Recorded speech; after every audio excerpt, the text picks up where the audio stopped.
Let October 2023's astrology be your reminder that if we do not evolve, we decline.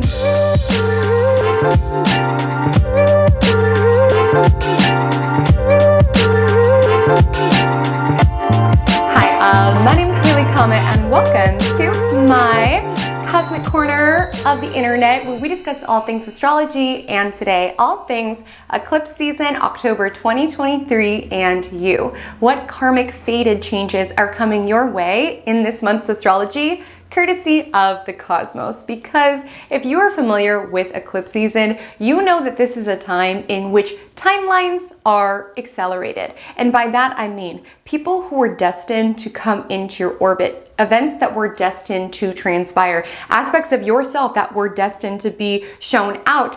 All of those things can make its way towards us with a quickness during eclipses.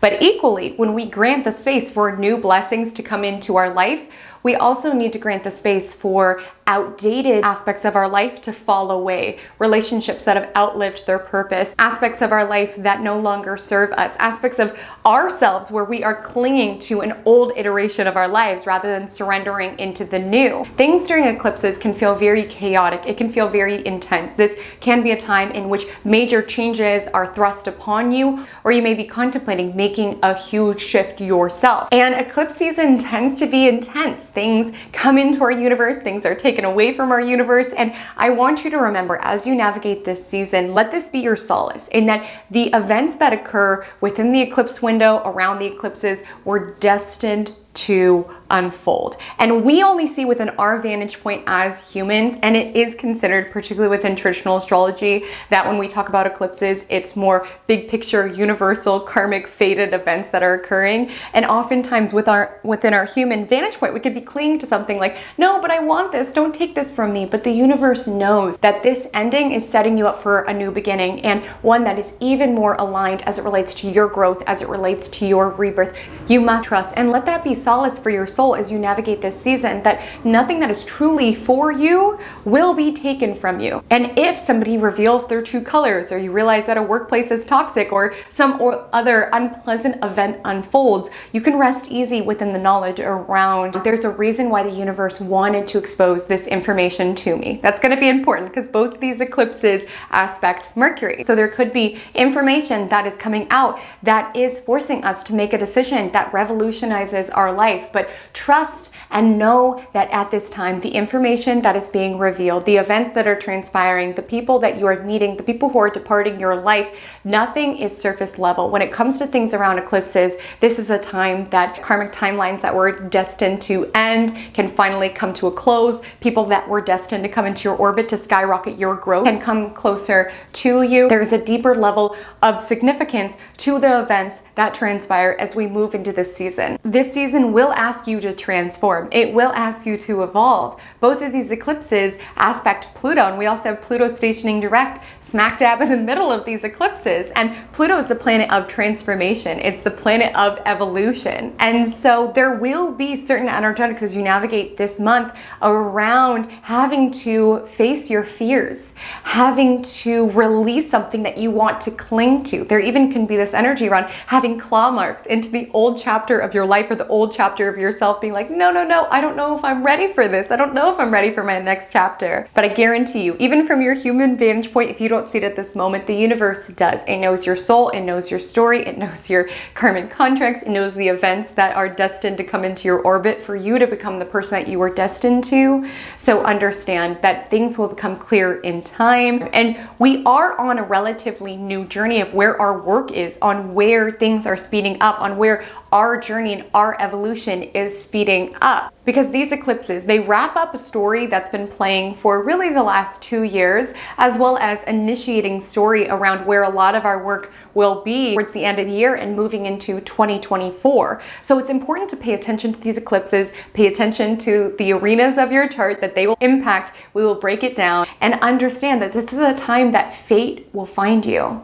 And with Pluto being such a crucial component to the events of this month, it's important, as scary as it can feel, surrender to what is transpiring, surrender to the transformation. So we will be breaking down some eclipse season do's and don'ts for you to keep top of mind as you navigate this season, to stay as clear-headed and as calm and as grounded as possible. We will break down how to find where these eclipses are landing within your chart in both whole sign as well as Placidus house system, whatever you utilize. And then I will take you on a journey around house by house, eclipse by eclipse, what aspects of your chart and thus your life these eclipses are lighting up, and where your transformation awaits you in the month of October 2023. Before we dive into getting you acquainted with everything that you need to know about eclipse season October 2023, I want to give a warm thank you to the sponsor of today's video, who is Ana Luisa, the creator of all of the jewelry that I'm wearing currently and all of the jewelry, honestly, that you see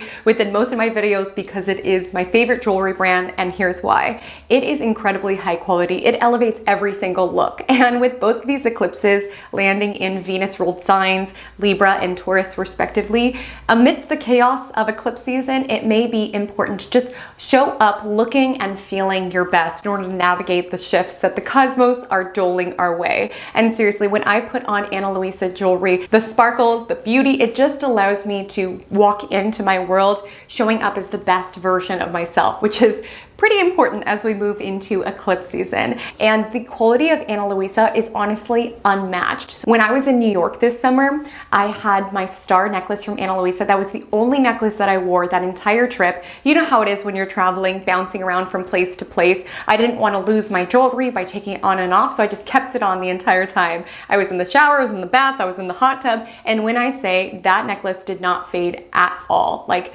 Ana Luisa is jewelry that you can live in without being scared that it's going to fall off or chip or decay at all. Like that star necklace and we had a great time in New York City, and it's just as gold, just as luminous as the day that I received it. And that sort of quality, my Virgo moon is obsessed with. Call it the Saturn in me, but I absolutely gravitate towards things that stand the test of time, and Ana Luisa absolutely is that. It's not the sort of jewelry that is going to warp and fade and tarnish and dim with like gems falling off. When you invest in Ana Luisa, you are not only investing in feeling your best, but you're also investing in high quality jewelry that accessorize and elevate every single look, every single season of your life. So even though the quality is extraordinarily high, the prices are quite affordable. So check out their website. The pieces start at $39. And for you, if you're on this channel, I know you love astrology, so check it out because they have a lot of astrology pieces, stars, clearly from the one that I'm wearing, moons. It's absolutely astro approved. So if you want to invest in some high quality jewelry that will be there with you as you shift and evolve through the changes of eclipse season 2023, I highly recommend checking out my link. I'll have it below, and using code HaleyComet20 to save 20% off. Because even though this month has some shifts and changes from the cosmos, you know one thing that will not shift nor change is your Ana Luisa jewelry. It'll stay as sparkly, as luminous, and as high quality as the day that you receive it. And let this, during these Venus-ruled lunations, let the jewelry and the way that you adorn yourself and the way that you show up be a grounding factor within your world. So I am so grateful to Ana Luisa for sponsoring this video. I adore working with you all. Adore your jewelry. These pieces I'm obsessed with. So make sure to check out their website to see what catches your fancy. And without further ado, let's go ahead and take it into eclipse season do's and don'ts October 2023.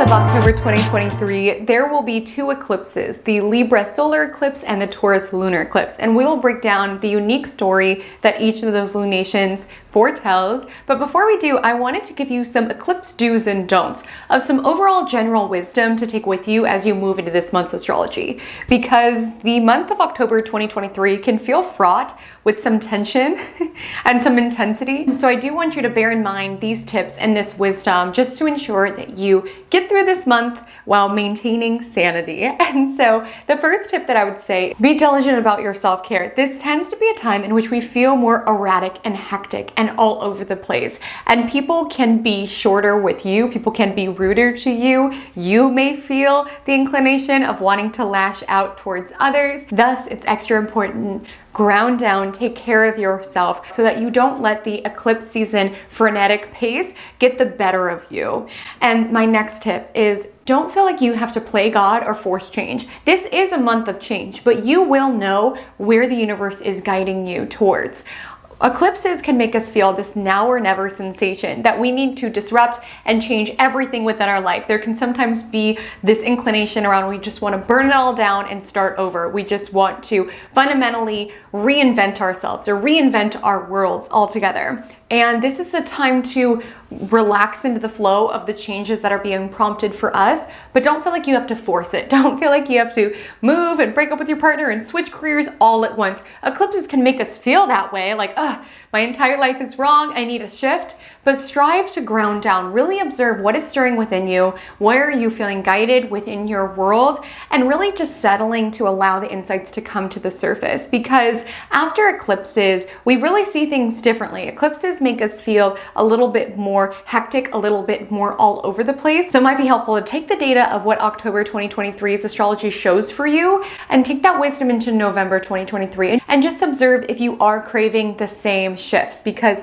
oftentimes during eclipses, because of this now or never feeling, we feel like we just need to burn down our entire lives. Oftentimes we are not seeing things completely clearly during eclipses. We get lost within this very tumultuous. Eclipses can make everything within our life feel wrong and make us feel these growing pains around where our world is transforming, which is all well and good, but don't feel like you have to force the changes. The universe will make it clear what within your universe is shifting and evolving at this time. Your work is to stay present for it and to not cling to what is clearly falling away or fading away for you. And the next tip is that you may not be prompted to make these huge shifts during this eclipse season.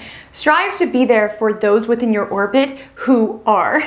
Like you'll just notice within your friends, within your clients, people are contemplating major changes, whether it's, I should move here, I should get together with this person, I should disrupt my whole life. Strive to be a grounding force for those individuals within your orbit if they are contemplating these major shifts. Sometimes the eclipse season chaos, it doesn't impact us personally, but we feel it within our friendship group. So be a calm shoulder to cry on for the individuals who are contemplating some major shifts. And my next tip, stay calm. If you're familiar with me and my content, you know that I always strive to take an empowering lens in how we interact with astrology. I don't believe that we should hide away and avoid the world during eclipses. And even if one of these eclipses lands on a personal planet and you're like, okay, a major story is playing out, I want you to take it in stride. Continue to rest within the solace around what is meant to be, will be, and allow yourself to calmly move into October 2023's astrology. I'm not a fan of fear-mongering or anything of that nature, and it's important to remember we have eclipse season 2 times a year. You've had many eclipses within your world that have likely landed on personal planets before. This too shall pass. Strive to take care of yourself, be very diligent around taking care of yourself, all of yourself, your physical health, drinking lots of water, moving your body, eating delicious food, and your mental health. If it is not helpful for you to learn about eclipses, if it prompts a lot of fear and anxiety, give yourself permission to save this video for a time that you feel in a space that you are ready to receive this information. I do not believe that astrology is something big and scary and that these eclipses are here to punish us or anything of that nature. It's important to just check in with yourself around if this information is helpful for you to dive into and just protecting your peace as you navigate this time. And the final tip, and this is my personal opinion, do whatever aligns for you and your practice. There are many different cultural perceptions of eclipses, so please do whatever feels right for you. But I do want to let you know, if you are not incredibly well versed as it relates to your practice, as it relates to astrology, I would be a little cautious about doing any sort of ritual around eclipses. When it comes to eclipses, the energy is very volatile. It's like trying to capture a lightning bolt within a jar. It's volatile, it's a little bit more intense. If we try to work with it or again force change or play God, sometimes it can have unintended effects. So my typical advice when it comes to eclipses is just to protect your peace, lay low, allow the message messages to come up and allow yourself, if you are being called to make a shift, to integrate that decision a little bit more so into November when the eclipse season fog is lifting. And so I'm not a huge fan of doing rituals during solar eclipses and lunar eclipses simply because of my study within traditional astrology, but absolutely, if it is something that is integral to your astrological study, to your culture, by all means, please do. But if you're not as well versed, I would recommend just allow the eclipse season insights to come to the surface. Don't feel like you have to get involved. Don't feel like you have to manifest. Just observe where the universe is guiding your transformation and allow yourself to surrender to the changes that are taking place.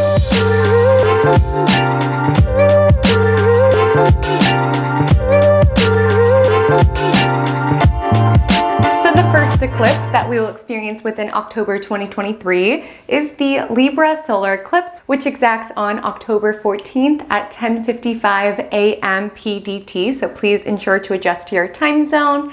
And this eclipse lands at 21 degrees Libra. So the souls who will feel the Libra solar eclipse the most, this intense call from the universe that it's time to evolve and transform, will be my cardinal placement. So that is Aries, Cancer, Libra, Capricorn, especially if it is between the degrees, that'll be the number next to those placements of 13 to 29 degrees, Aries, Cancer, Libra, Capricorn. Those will be the souls who will feel the nudge from the Libra solar eclipse the most. And just so you know, you're going to put more weight on personal placements. So Sun, Moon, Ascendant, Mercury, Venus, Mars. If you see that you have one of those placements located in a cardinal sign between 13 to 29 degrees, you can be certain that this Libra solar eclipse may affect you a little bit more. But for everybody, you will have an eclipse story playing out, but there's a difference between having an eclipse story and feeling eclipsed. So let's get into the nuances of this particular eclipse. So it is a solar eclipse on the south node. So a solar eclipse is an eclipse that lands on the new moon. We know within astrology, new moons signify new starts. And within eclipses, a solar eclipse typically indicates more so of a new start collectively. Yet, even though this foretells a new start and new initiative, it's a new start that is disguised as an ending because this is a solar eclipse on the south node. South node has to do with release and loss. And so with this being a new start on the south node, it's a new start to release something. Now, before you panic, again, no fear as you listen to this eclipse information. I don't want you to be looking around at your world like, oh my gosh, what is going to leave? The energy of what it is that you can be releasing can be bad habits, unhealthy patterns of relating, particularly with the energy of Libra. Because as I talk about this energy of Libra, I will be talking about the shadow side of this energetic. I'm not coming for the Libras out there, but essentially this can be a time to look at these Libra qualities of codependency, of people pleasing, of feeling that your worth is tied up into other people's essentially reaction or response to you, and a call to let go of those patterns of relating in order to have a new start, of relating in a healthier way. And for some people, you could be feeling an intense call during this time to release an ex. And I just want to say, if a relationship, a partnership does depart your life at this time, you can really rest easy within the knowing that if anything departs your life during an eclipse, it was meant to leave and it is setting you up for a new start. But this new moon is a new start that's really an ending of sorts. And it's going to be your work during this eclipse to really see the new foundation that this destruction of what was no longer serving is creating. Because there can be a tendency to cling to things, even if it was a relationship that brought us a lot of pain, even if it was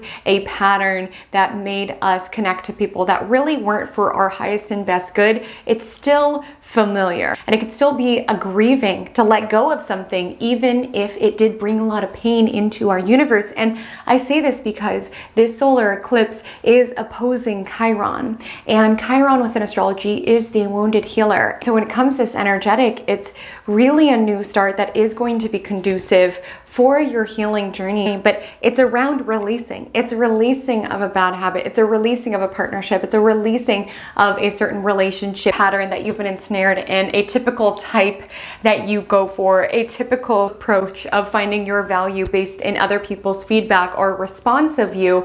With the opposition to Chiron, these can be painful stories, but it's still familiar nonetheless. nonetheless. And really, with this solar eclipse conjoining Mercury, pay special attention to what you find out or hear about during this eclipse. Like, again, there can be something so disappointing to hear about somebody's true colors, like, oh, I thought that was my best friend, but they were actually talking trash about me, or oh, I thought that was my soulmate, but I saw that dating app notification glow up on their phone. Pay attention to what you find out about people, what you hear about people, the conversations you have with people around these eclipses. Because again, this information can be being given to you by your angels, by your spiritual support team, by the universe overall. And it's so painful to see that message, to hear this rumor around, dang, this person isn't who I thought that they would be. This rejection truly is for your protection, and you have to rest easy within that and grant yourself the space to feel what comes up. There's parts of this eclipse that do feel heavy. It's like,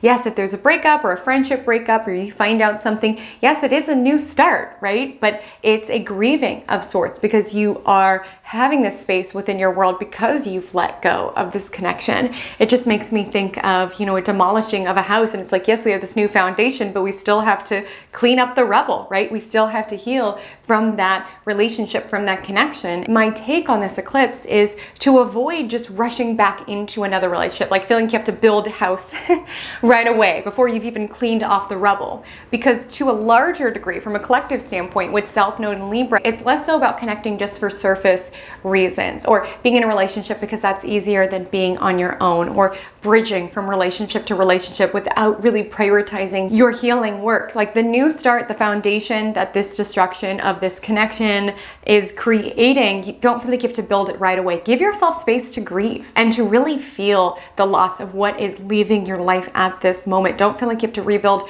something else with somebody else right away. Take time to heal and process. This is setting you up for a new beginning, but it's a new beginning interwoven in the ending. And oftentimes, if we have not healed, if we have not taken a moment to really integrate what we learned from that connection, we can end up in a relationship with someone really similar to that person, to that dynamic, right? And get stuck in the same loop, because that triggered part of us, that hurt part of us, can be what is connecting to other individuals. If someone's true colors gets revealed to you during this time, allow yourself to feel it, and do not prioritize, oh, but we look so good in pictures. Oh, what will people say? Like with South Node Libra, we're letting go of being overly concerned about the appearances of the matter, of keeping the peace.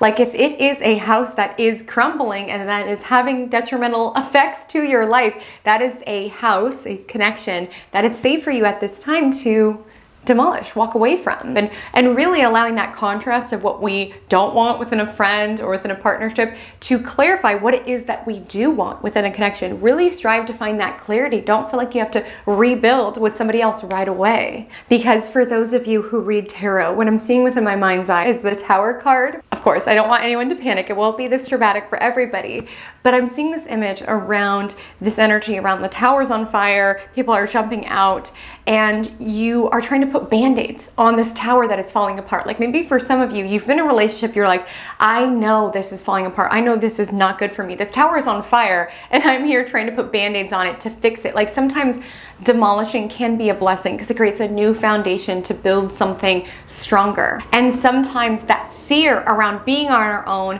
or not having a tower, even if this one is fiery, can keep us in a tower where we're breathing in smoke and breathing in destructive energy because we're like, well, at least I have a tower, right? What if I don't find another tower that's as good as this tower, right? I don't care if it's on fire. I don't care if it's smoky. It's better than nothing. Like that's a energy with South Node and Libra that can be coming to the surface, is our tendency to cling. Well, it's better to be with somebody else than to be on my own. Like with North Node Aries, it's saying, and yes, it's scary, but with North Node going into a Mars ruled sign, it's a time to have courage. You should not be breathing in smoke.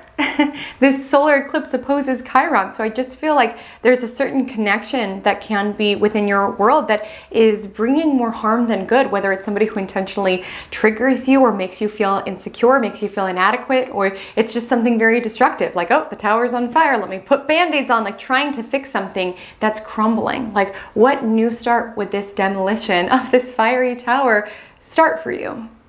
and not feeling that you need to rebuild the tower right away or just jump into a relationship with someone else. That is very much the energy that we are seeking to avoid with South Node Libra. And listen, we are here to connect. Connection and relationships are such a beautiful facet of this human experience.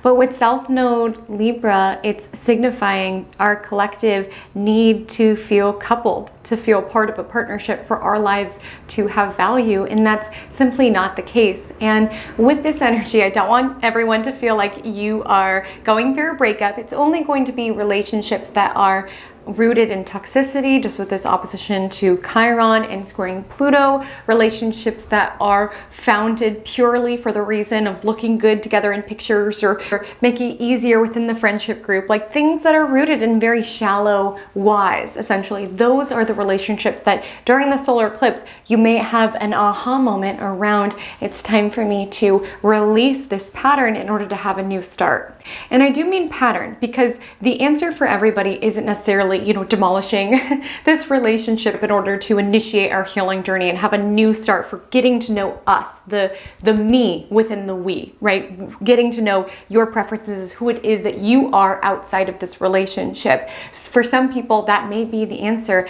but for some, if there's been certain patterns within your connection around, we don't talk about things, we just brush things under the rug and keep it moving, there can be a new start occurring here around releasing that desire for harmony and that taking precedence above authenticity. Maybe you've been in a cycle around not being honest with your partner in order to keep the peace. Maybe you've been in a cycle around being more concerned around how things look than how things feel on the inside. This is a time to prioritize authenticity. And it's a very healing solar eclipse. Even if you're not currently navigating a breakup or even navigating a relationship dynamic, there's something around people pleasing, where it is that you have anchored your sense of self in how other people perceived you. And there's a healing vibe in this solar eclipse. And again, there's a grieving taking place. Maybe it's this revisiting of experiences in the past and how many experiences you lost out on because you were concerned with what other people thought, or how many times you bent over backwards trying to be everything to everybody. And there feels to be something around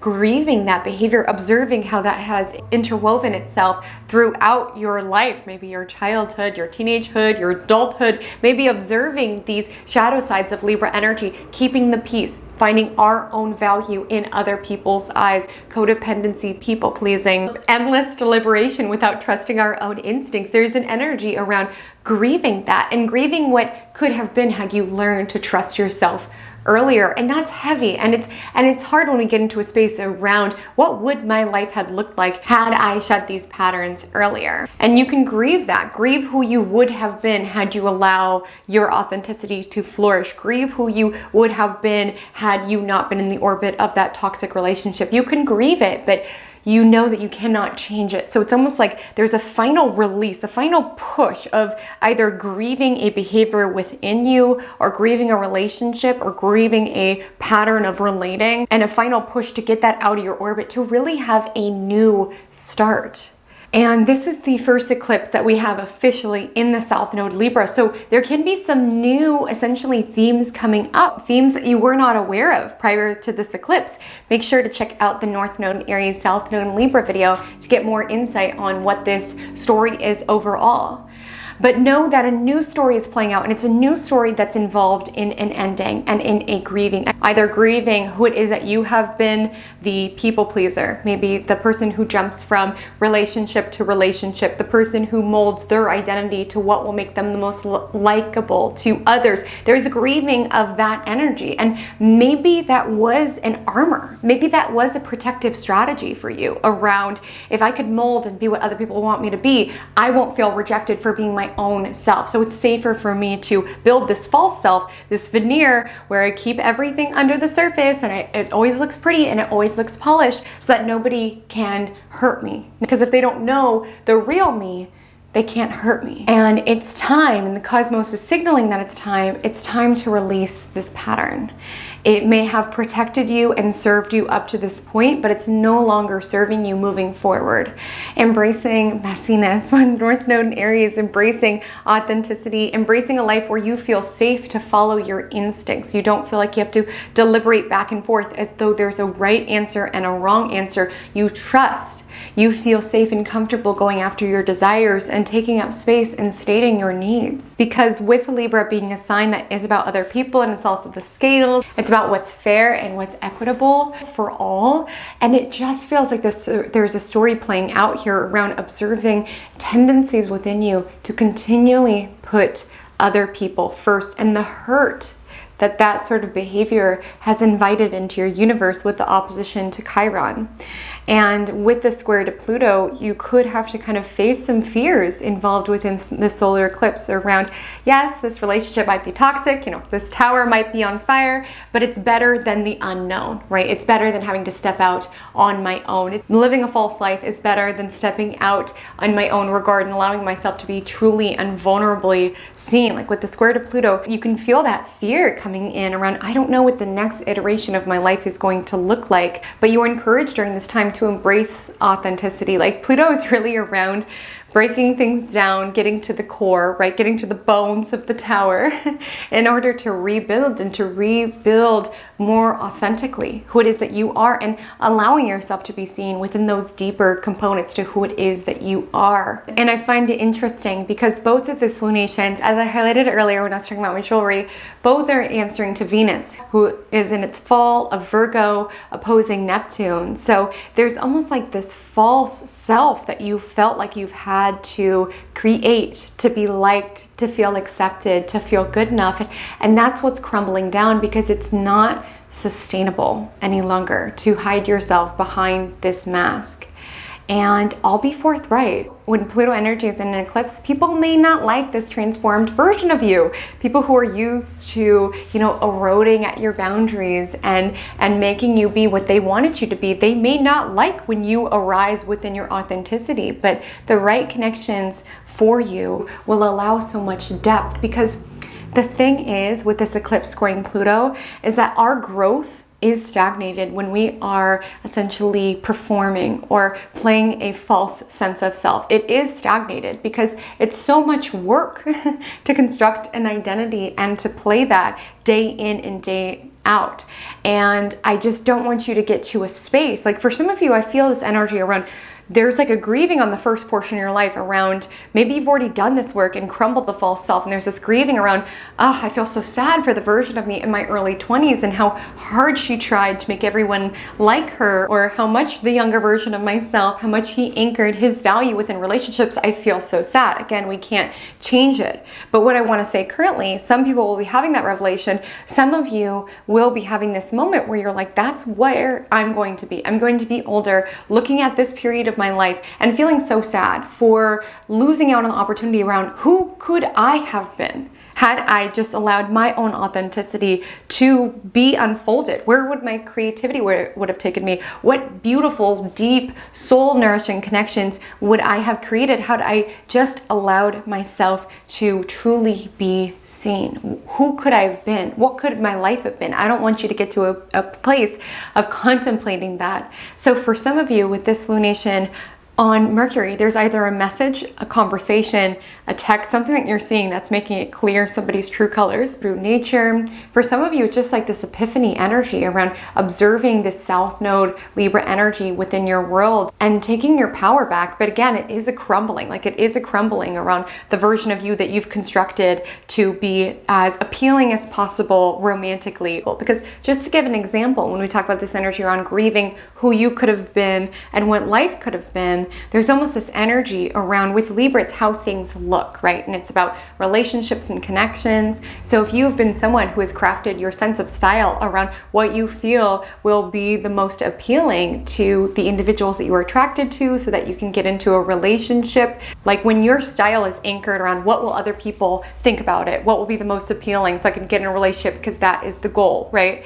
That stagnates your ability to flesh out and to figure out your own authentic style, right? The clothes that make you feel like the best version of you, the jewelry that makes you feel like the most authentic, most true version of you. Like, what would your style have bloomed into if it wasn't anchored in how it was received by others? If it was a self anchored lifestyle around I'm wearing what makes me feel the most confident, what feels the most flattering to me. It's like this energy around letting go of any behavior around where our life and our livelihood has felt anchored in other people's approaches or responses or what have you.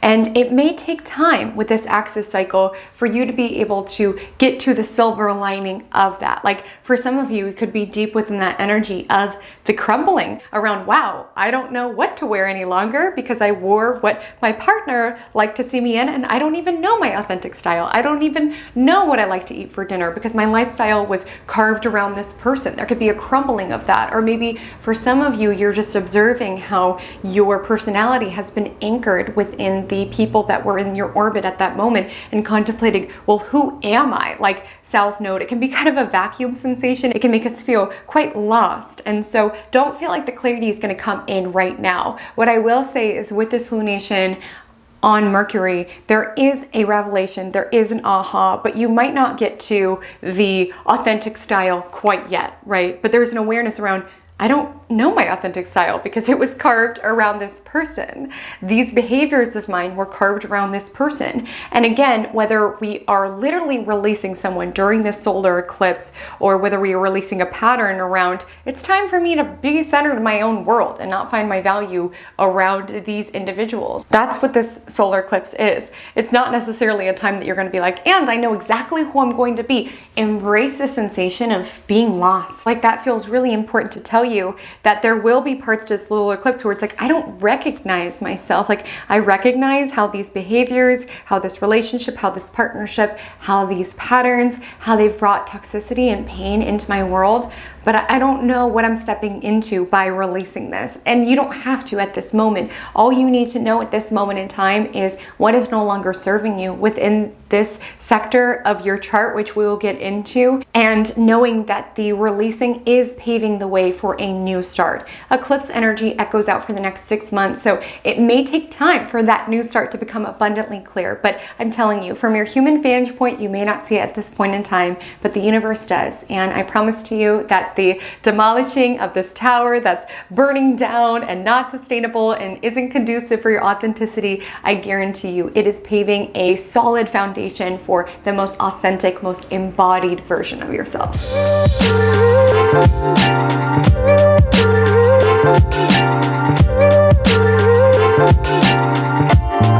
The Taurus Lunar Eclipse will land on October 28th, exacting at 1:24 p.m. PDT. And please ensure to adjust to your time zone, as based on where you are located in this world, it may very well land at a different time and on a different date. This lunation lands at 5 degrees Taurus. So that means the souls that I want to listen up for who will be the most affected by this particular eclipse are the following. So this would be my fixed loves. So that is my Tauruses, my Leo, Scorpio, Aquarius personal placements that you see that you have between 0 to 13 degrees. You will likely really feel this eclipse. Now, those who have very late degree of cardinal placement, so we'll say like 27 to 29 degrees, Aries, Cancer, Libra, and Capricorn, you may feel this eclipse very intensely as well. So let's get into the themes of what we will experience around this eclipse. So this is a lunar eclipse that is a full moon on the north node. So full moons are a little bit more personal. It's a little bit more so about revelations, culminations, realizations that we are having to an emotional level within our personal world. Solar eclipses can very much indicate collective shifts to a bigger picture, whereas lunar eclipses tend to be personal aha moments, personal revelations of how far you have come, of certain epiphanies of what has been showing up within your journey. And so when it comes to it being on the north node signifies gain and growth, whereas south node is sort of this energy around release and loss. I always think of it like a vacuum energy. The north node is a sector that does have to do with material gain and growth, and at times, sometimes excess. But with this eclipse landing in Taurus, you might be saying, Haley, Comet, didn't I see a video from you that the nodes have recently shifted into Aries and Libra? They absolutely have. Make sure to check out the Aries North Node video, but you would be correct. The nodes have already shifted into Aries and Libra, and you may know that eclipses occur when we have a new moon or a full moon occurring on the North Node or the South Node. So how is it possible that the nodes are in Aries and Libra when we have this Taurus lunar eclipse? So I'll explain why. So because this is a full moon that lands at such an early degrees Taurus, and the North Node is in a late degree of Aries, as the nodes do move backwards,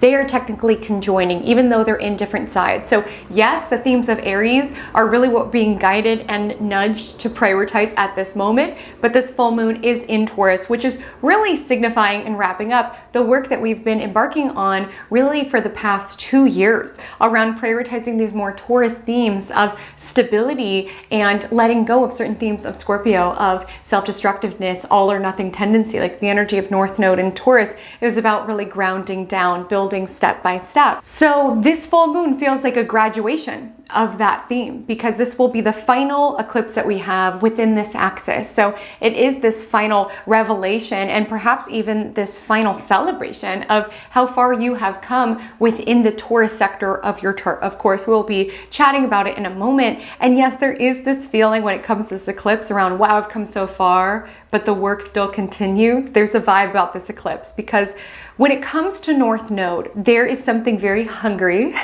about it. Very ravenous is the language that's typically assigned to it. It can be a point of excess. And when it comes to our desires, that is something that is ravenous, and we tend to want things, then when it shows up, we want more, or it looks different than how we thought it would, so now we want this thing. Like there could be a ravenous quality as it relates to our desires. So there feels to be something building around something that you are genuinely proud of, around, I'm so proud of myself for building this business within the last 2 years. I'm so proud of myself for enacting better boundaries. I'm so proud of myself for this. I'm so proud of myself for that. Whatever that looks like, look to the Taurus arena of your chart to have more clarity. I do have a video on that as well if you want to reminisce on that story. But there's also this energy around, wow, I really thought that the ultimate joy and fulfillment would be after I got what I wanted. And I spent so much of my life craving and wanting this thing, and now it's here and I want something different, or I want more. It's not satisfying me in the way that I thought that it would. There's that sort of energetic involved within this lunation. And again, it is the human nature to desire and to want, but it's really important to take a moment to just admire how far that you have come, because that moment of utter satisfaction and joy, it's very short-lived. Whenever we accomplish anything, we want something different, or maybe we get what it is that we want, and it's a lot harder than we thought that it would be, or we got that raise and our living costs have inflated, so now we want more. Like there's this more energy baked into this lunation around this understanding and celebration around, yes, I've come so far, but there's still other pockets of desires that I have within me that I'm moving towards. And just being conscious of where these desires are coming from, and really moving in something that will give you a sensation of meaning, as this lunar eclipse is on Jupiter. It feels important to tell you, like with all this Pluto action in the cosmos, because this lunation also squares Pluto. Pluto is just the star of the show in October 2023's astrology. But with this Pluto energy, it's a reminder, like the work never stops. It just gets deeper. Whether that shows up within our healing journey, you might have come so far with your healing journey, with your spiritual journey, there's still more to find out. That's the human experience, is learning and growing. You might have come so far with your goals, but you're still being stretched and contorted and maybe pushed out of your comfort zone with the square to Pluto in brand new ways. It just gets deeper. There's never going to be a moment that you're like, I have everything that I want and I'm completely at ease with every single aspect of my life. Like with North Node in Aries, even though this lunation's not in Aries, it's still conjoining the North Node in Aries, it is this celebration of what in our life is currently challenging us. So yes, it's like this energy around looking back on this last axis and saying, I've come so far since this transit began, right? In the early of 2022, I have come so far on this journey of prioritizing this Taurus sector of my chart, or building this part of my personality, or building the stability for myself. I've come so far, yet my life is expanding me in new directions. And how can I not feel the new transformations and the new ways that my journey is unfolding? How can I celebrate the challenges that are in front of me? Because this lunation is opposing the Mercury-Mars conjunction. It's happening the same weekend as the Mercury-Mars conjunction and the opposition to Jupiter. So all of them are baked into this lunation. So So yes, the lunar eclipse conjoining Jupiter is this energy of pride, or yes, getting excited about where our journey is taking us, but ensuring that we're setting meaningful destinations. Because like I said, the pride for having accomplished something, it's very bittersweet and it's very fleeting. So with the conjunction to Jupiter, it's this energy around how can I select meaningful goals, meaningful ambitions that mean something to me, that move my life in this way, that does bring genuine expansion in accordance to my own values, right? With this lunar eclipse in a Venus ruled sign. So while there's the energy of pride around, wow, I've come so far, whether it's an intrinsic goal or an outer goal, I want to make that clear, because of course we think of materialistic concerns when there is a lunar eclipse in Taurus, and there's nothing wrong with that, about celebrating the security and stability that you've built within your world. But the conjunction of Jupiter, also celebrating the spiritual goals, also celebrating the boundaries that you have enacted, or the simplicity that you've created within your world, or whatever it is that you're celebrating. Again, it does not have to have value for the outer world for it to have value to your soul, and I want to make that clear. But with this lunation opposing Mercury and Mars, there is this energy of frustration brewing involved with this lunar eclipse. To a mundane level, as we navigate this eclipse, people can be more frustrated. They could be more mouthy, spotlighting this tendency around more, the next thing, people rushing around with the energy of Mercury, Mars, and perhaps this Taurus lunar eclipse is almost this energy around craving simplicity, or craving a moment to stop and smell the flowers and enjoy these moments before rushing to the next one. But with this lunar eclipse, it's essentially with the Mercury Mars, there's a lot of mental activity, there's a lot of conversations, people could be sort of short with you, and maybe that contrast of where you're observing that of people rushing brings clarity around choosing intentionally to slow down, to enjoy the fruits of your labor currently. And yes, there's more growth that will take place, there's more directions that your story will take you. But with this energy opposing Mercury, Mars, it's either you feeling frustrated because you thought it was going to feel different. You thought as soon as this problem was solved, as soon as you got this house, as soon as you moved, all of your problems would have, gone away, and there's like a new set of problems. Again, that's where the work is. That's what being alive is these new challenges and these new growth opportunities. It's never going to go away. It just gets deeper. I want to say that. But what matters is the presence by which you take these new challenges in, because with North Node Aries, we're being guided to embrace challenges and embrace courage.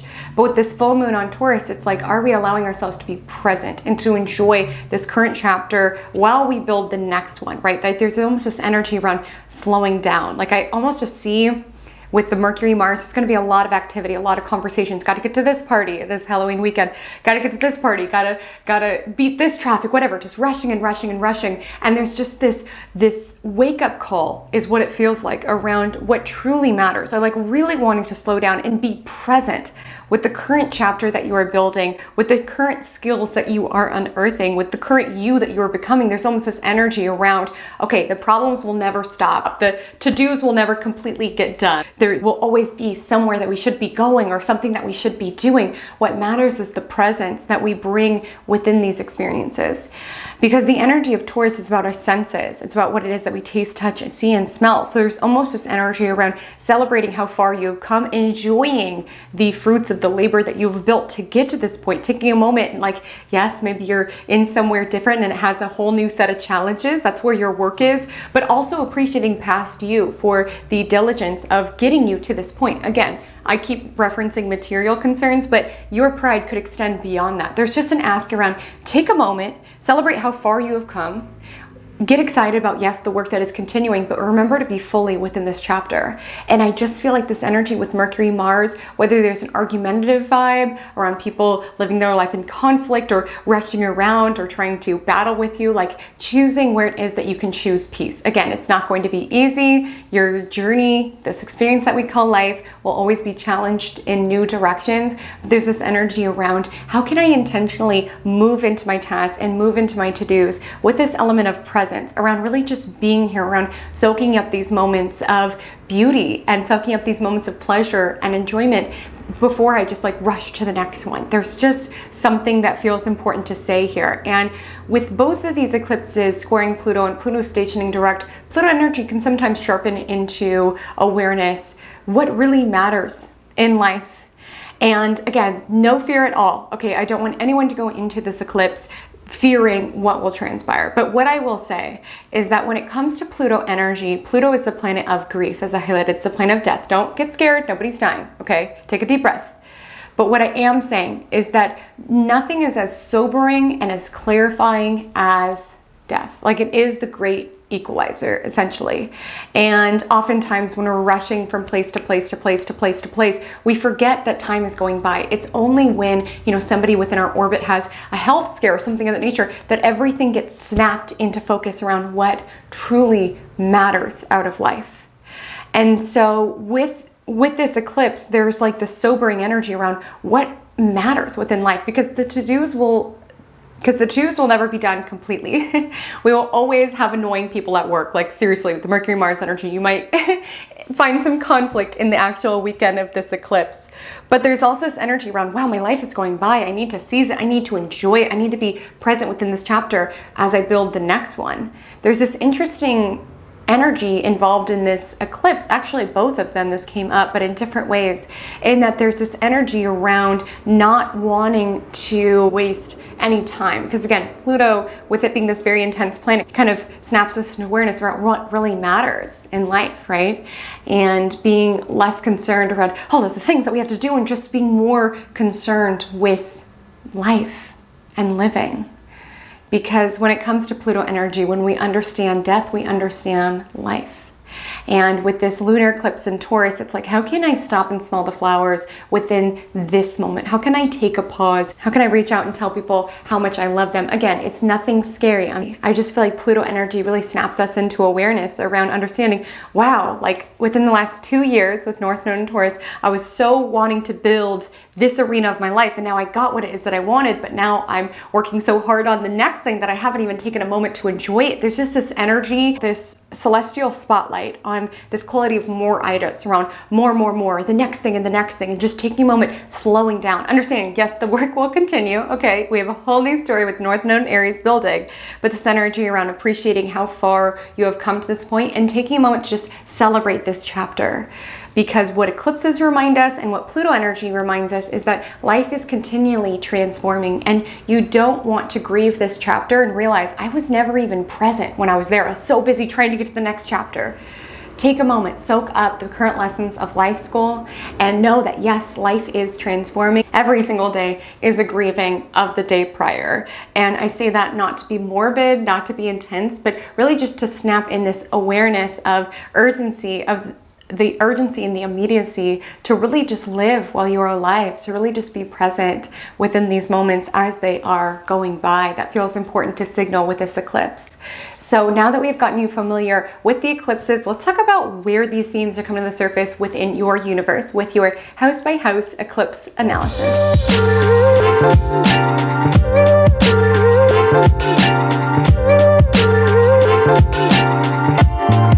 Okay, so we are now transitioning into the interactive part of this video where we figure out what exactly is transpiring this month for your chart. So to do this, you have two options. The first, if you are newer to astrology or you use whole signs house system, what you will do is just take your rising sign. You'll see within the description, I have timestamps, and you'll advance to the timestamps that correspond to your rising sign. So I will be giving two different forecasts, one for the Libra solar eclipse, one for the Taurus lunar eclipse. They'll be right by one another, so you can just listen through until the next one begins. I'll designate each as I chat about it, so that's all that you need to do. It's just advance to that first Libra solar eclipse timestamp that aligns with your rising sign, and then listen through to the Taurus lunar eclipse forecast for your rising sign. If you use Placidus house system, it's a little bit more complicated, but I will guide you through it. This is personally the house system that I use when you book with me. I will pull up your chart in Placidus, as it's what I utilize, but it is a little bit more tricky to find, but I'll guide you through and I'll show you a visual on screen. So what you will do is go to astro.com and get your circle chart. It looks like this.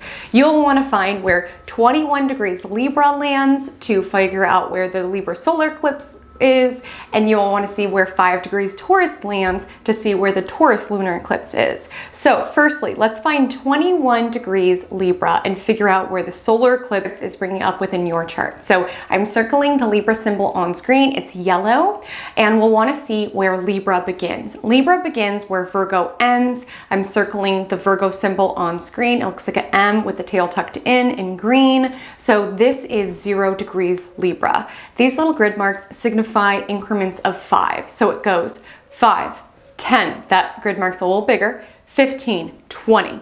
So this is the portion of your chart that is 20 degrees Libra. Now this eclipse lands at 21 degrees Libra. So if we see 20 degrees Libra, we know it's right around this sector. So within this chart on screen, Miss Inner Planet Janet, our superstar, we see that this lands within her 8th house. So she would want to advance to the Libra solar eclipse 8th house reading.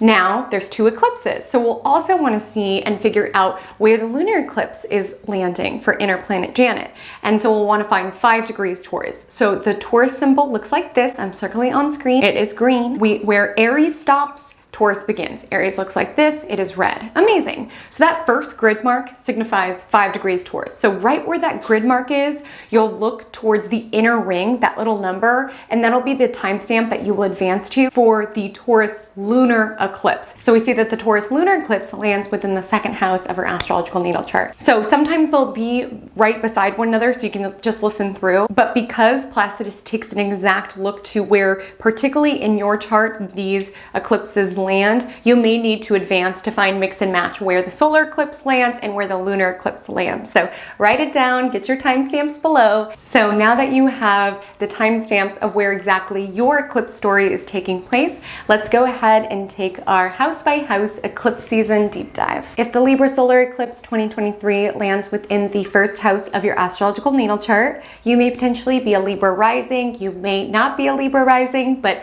either way, this reading is for you. So you are stepping into a time that can be riddled with this feeling of feeling lost. When you have South Node transiting your 1st house, you could be not recognizing who it is that you are. And parts of this solar eclipse can be this overwhelming grieving of who you used to be, or who you thought you were going to be, or what you thought your life was going to be. And again, when we cling to how we thought things were going to unfold, we give life the permission for things to unfold as they are meant to. But like I said, there is something heavy about this lunation where you could be like, oh, I wish this would have worked out, or I miss this aspect of myself. But again, the Pluto energetic involved in October 2023's astrology is this reminder around life is transforming and shifting and evolving, and we have to transform and shift and evolve along with it. That doesn't make it any easier, but I will say, if you have been navigating these feelings around feeling lost, or really what's coming up is not recognizing yourself,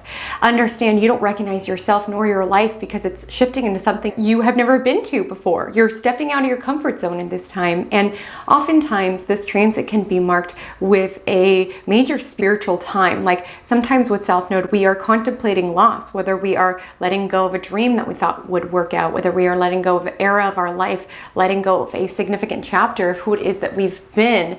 When it comes to South Node, sometimes we can feel more connected to the bigger picture, because when it comes to Pluto energy, it snaps us into what really matters out of life. And sometimes when you are navigating this major shift within your life, it kind of snaps you into what matters within my world. And sometimes, I won't lie, like South Node transits and a solar eclipse in the 1st house can make you be like, I don't know what matters. I don't know who I am. Again, embrace that feeling of feeling lost. It's because you are transforming, okay? There's nothing scarier than being in the exact same place in life, like many years within the future. Like there is something that is shifting, but to create that shift, there's this energy around, who am I? What am I doing? What does it all mean? What am I here for? Like a lot of you can be currently undergoing an existential crisis at this moment in time. And there is a new beginning in regards to your identity. And again, you might not recognize that yet.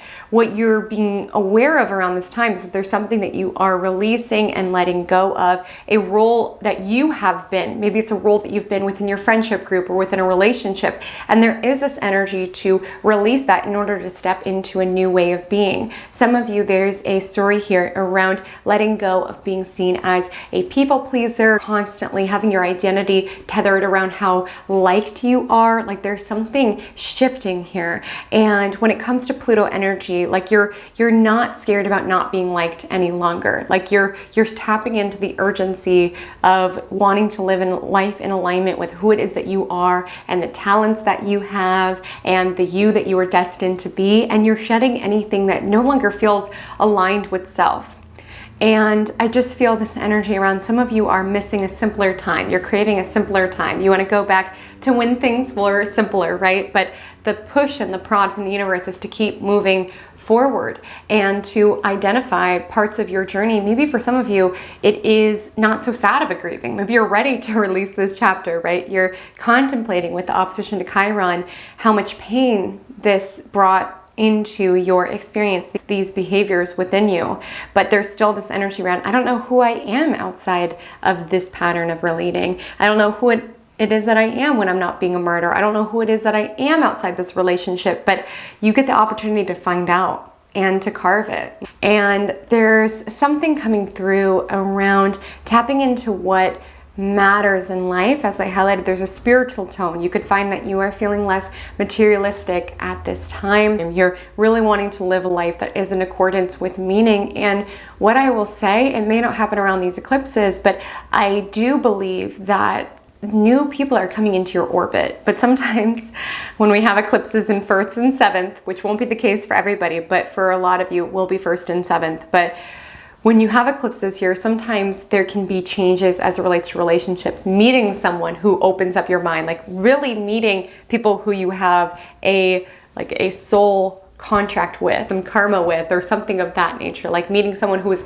destined to be within your path. Like for a lot of you, that could be something that is transpiring at this time. And the thing about those sort of relationships and connections is that they do change you and they do stretch you outside of your comfort zone and they open you up to a whole new world of meaning and of signs. And, you know, for some of you, I feel like this solar eclipse can be marked with some sort of spiritual awakening or like an ego death or something major that is shaking you to your foundation, but it's opening you up in brand new ways. And part of this, whether it's this eclipse or the next ones next spring, there's someone who has entered your orbit or will enter your orbit who is contemplating a whole new way of thought, and it's making you question who it is that you have been and what it is that you have built your life on. And a lot of that can be scary when things fall away, things that we used to put a lot of trust and stock within. It can be scary. Like, I thought life was this way, but now all this is being exposed and revealed to me, and I'm understanding there's so much within my world that has been built upon a lie, or the ambitions I was trying to build are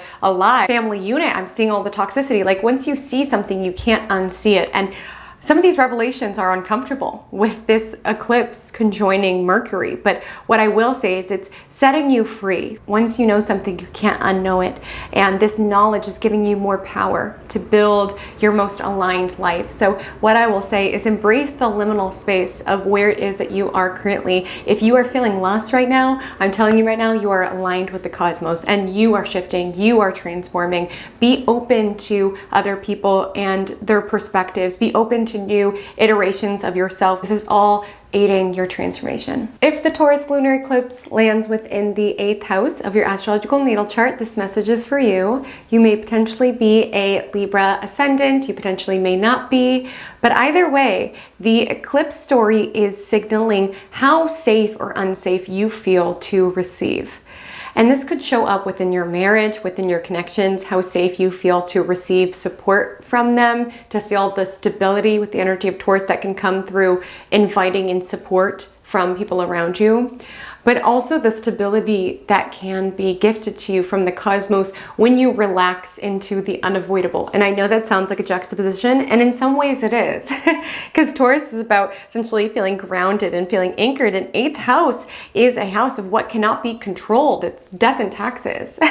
And so with this Taurus lunar eclipse here, there can be a lunar spotlight on how you have done this work around surrendering. Whether it's surrendering into your connection, surrendering into intimacy, or surrendering to the universe around, there's a lot that I have control over within my life, and there's a lot that I don't.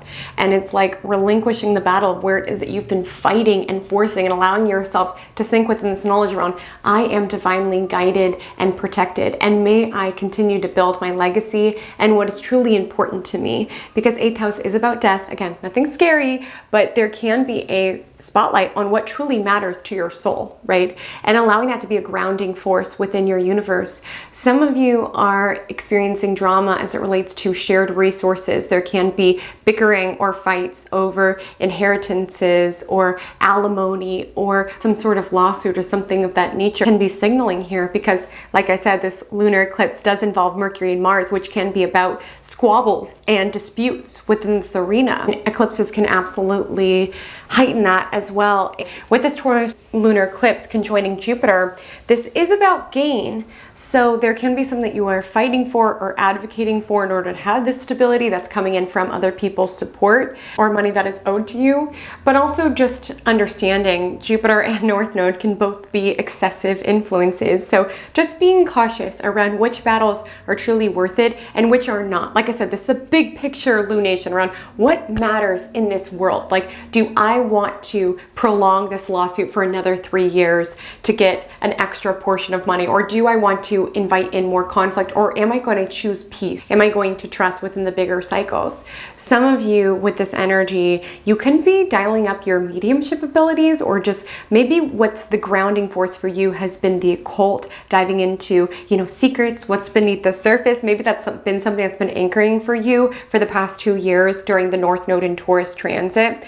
And really, you're being asked to trust the universe and its cycles, and also trust within your connection. Some of you are finding this stability as it relates to your relationships. You're feeling held, you're feeling cared for in a deeper way. And if you're not feeling that as part of your experience currently, part of this nodal cycle can be pushing you to find that, to feel safe to receive that. 8th house can be about how it is that we receive from others, how we allow people to pour into us. So when it comes to all this Pluto energy, Pluto gets to the core, to the truth of the matter. And with North Node in Aries, you are being emboldened to be authentic. So asking yourself, how have I allowed myself in these deeper recesses of my soul and my story, have I allowed this to be seen by the people around me? Am I allowing people to help me and come within my inner orbit? For a lot of you, due to where the nodes are, you will likely have some fated people coming into your world. And part of this lunar eclipse says, like, are you ready to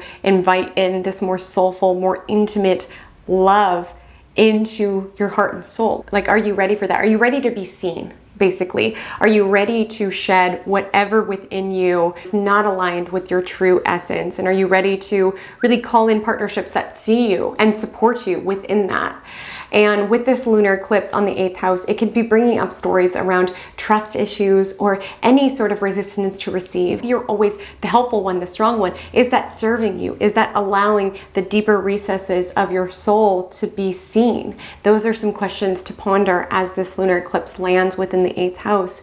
And just embracing transformation. Some of you can be undergoing a transformation of releasing value systems that no longer align. Maybe some of you are shedding materialistic patterns in order to prioritize building a life that's truly meaningful of some sort. And you're really moving through this energy of trustful, around trusting the bigger picture. Like, a lot of you are really going through a deeply spiritual time, and perhaps diving into the occult or those more spiritual matters are providing you grounding for your soul. But what I want to say is embrace the transformation of what's taking place. If the Libra solar eclipse lands within the second house of your astrological natal chart, this message is for you. You may potentially be a Virgo ascendant.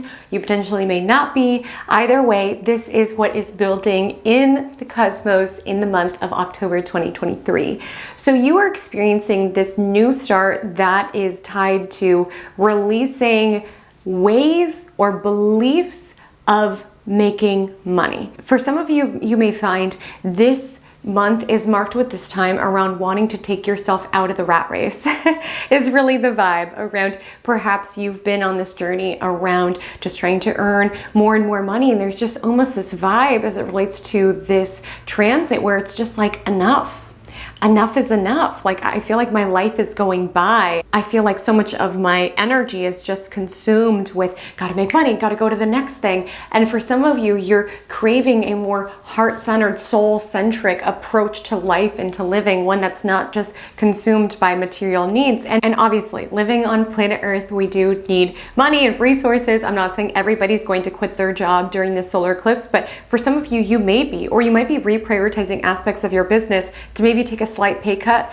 that leads to a lot more peace within your being. But for some of you, it's not so much about a pay cut or releasing a job. For some of you, it's releasing certain behaviors or attitudes that you have around money that are no longer serving you at this time. For some of you, because South Node Libra, it is sort of signaling this release of like nice girl programming or just going with the flow. Like some of you, you're releasing this energy around, oh, I'm just going to continue on in these contracts even though I'm being underpaid. Like with the energy of North Node Aries, you're stepping into a time around centering yourself within this experience and not pushing down your integrity in order to make a buck or to not disrupt anybody, to smooth over feathers. Like for some of you, might be standing up for yourself financially around, this is what I need, I deserve to get paid more, something of that nature. For some of you, maybe that's what you are releasing at this time, or you may be releasing a certain attitude around money. Around money is going to fix these things, or money is going to make me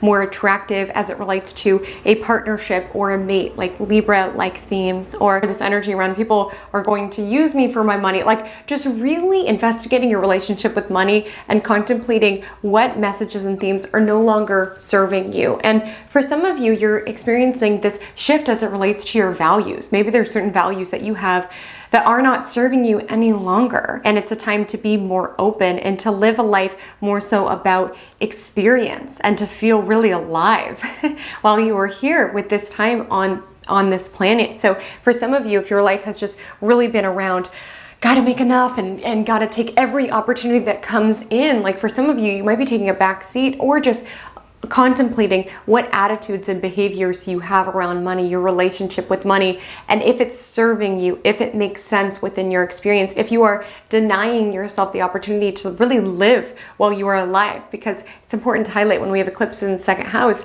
it's the energetic around, you can't take it with you. So really looking at your life and ensuring that it is structured around experiences that make you feel alive, that make you feel challenged in new sort of ways. Like feel for some of you, what's transpiring is you could be diving into a more risky way to make money, right? Like when we talk about South Node Libra, there can be an energy around, well, this is what I'm known for, this is what other people want me for in my business or what have you. And with the energy of North Node in Aries, it's almost this ask around, what makes me feel alive? Where can I center myself within this business and not structure things around, well, my clients really like that I have this service, or my clients like the pricing as it is now. Like I don't want to disrupt the peace. Like with the energy of North Node Aries, it's understanding you as the practitioner of your business, or you as the designer of your life, you get to pick how it is that you want to be of service, how it is that you want to share your essence. And so if your life has felt anchored in what other people want from you, it's almost this energy around, maybe I'll take a pay cut, maybe people will be upset if I'm not doing this, but I deserve to show up as it relates to my work in a way that makes me feel alive and inspired. So there's a transformation taking place. Maybe it's a contemplation of other ways that you want to invite in income. Maybe some of you are contemplating a more risky way to make income. Maybe some of you are choosing to go your own path rather than what other people want or expect from you. And the thing about money is that it's so bigger than just finances. Like with this solar eclipse squaring Pluto, some of you quantify your own worth with your finances, or some of you have been trying to earn your way out of your healing journey, or there's something coming up around how you have tried to prove your self-esteem through your finances, or with the square to Pluto, how there's been aspects of your healing journey that have manifested monetarily, right? Whether it's spending money the second that it comes in because you grew up in such lack, or this energy around feeling so scared and never wanting to spend it because you associate money with security and safety. There's just this diving deep into these underlying values around money and contemplating, can there be an easier way to bring in income at a time that you feel more aligned with how it's coming in? Because money is energy, and if it's coming into your orbit through things that don't align with your integrity and aren't supporting how it is that you're transforming, that will be an energetic that is felt and have its effects kind of interwoven in other arenas of life. So those are some questions to contemplate with this Libra solar eclipse. If the Taurus lunar eclipse lands within the 9th house of your astrological natal chart, this message is for you. You may be a Virgo ascendant, you may not be a Virgo ascendant, but either way, there is this spotlight around really wanting to get out of your comfort zone, really wanting to explore and expand.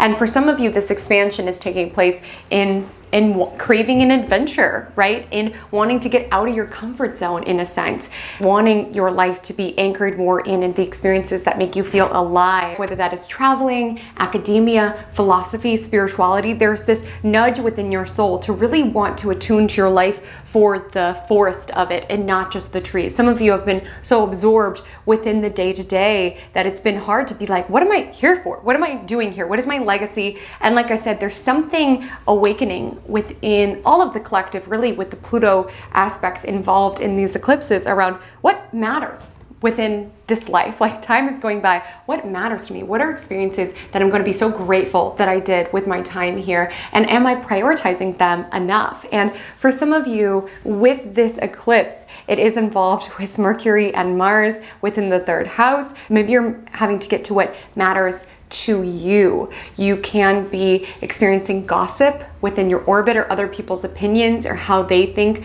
you're living your life. 3rd house also has to do with themes around siblings, things of that nature. So that could be a source of conflict and potentially frustration. And with this Taurus lunar eclipse, there's almost this energy around being able to take a step back in order to attune to what matters to me, big picture wise. What gives me a sensation of meaning? Where do I expand into something bigger? How can I cut through all of this petty gossip of what's taking place in order to attune to what truly matters to me? And for some of you, maybe that's showing up in a very online capacity. That could be a very 3rd house energy. And with 9th house, it's really this energy around, will I regret how much time I spend on my phone, or how much time I spend dialed into what other people think about me? And how can I crave a life where I don't have these regrets, where I book the trip and I learn the craft that I want, and I take time to become the best practitioner that I possibly can with the time that I have here on planet Earth? How can I carve a life that surrounds that? If the Libra solar eclipse lands within the 3rd house of your astrological natal chart, this message is for you.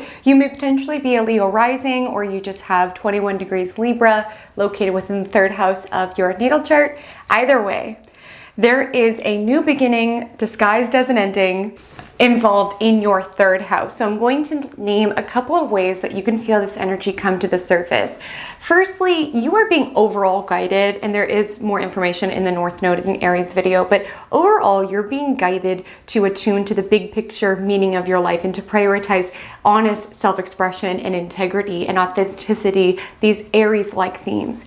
And this Libra eclipse is really the reverberations around letting go of any false self that you've constructed in order to feel likable. For some of you, if you are a content creator, you work online in some capacity, there's this energy around observing what within the content that you create, or what it is that you write about, what has been constructed for other people people's approval. And if it feels good to yourself, like it can feel scary at times stepping into a new sort of content that you want to try out to see how it feels. But I'm just feeling for some of you, your message is being swallowed up through this need to feel liked and to feel validated, and it's hindering your own essence. Like when it comes to North Node in Aries, we are being emboldened to follow our own integral path, our own authentic path. Some people in your audience will get it and some people will not, but you need to center yourself within your content and allow this chapter around potentially feeling lost on what it is that you want to share or what it is that you want to write about, however you feel this third house energy come up.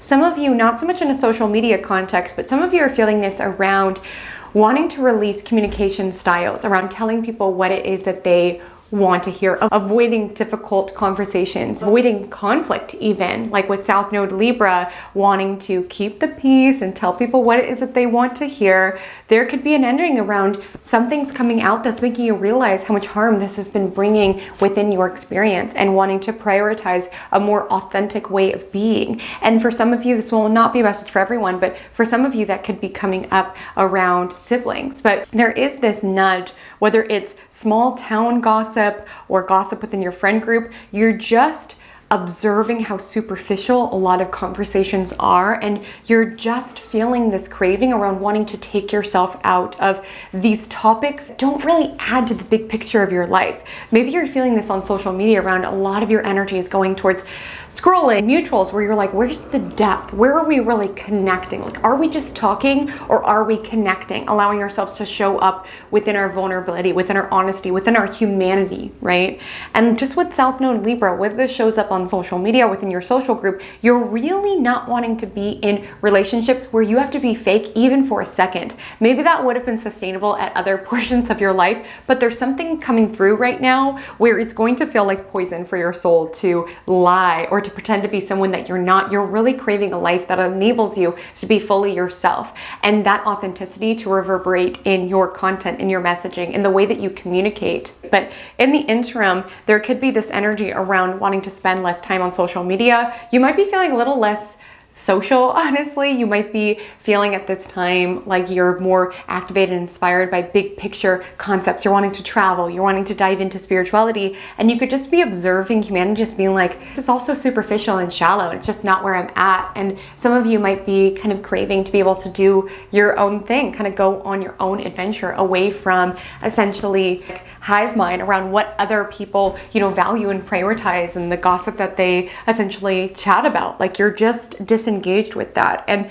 the thing is that when it comes to an eclipse here, there can be sensations around, well, who am I? I don't agree with the people around me. I think differently than them. I talk about different topics. I don't feel seen. I don't feel heard.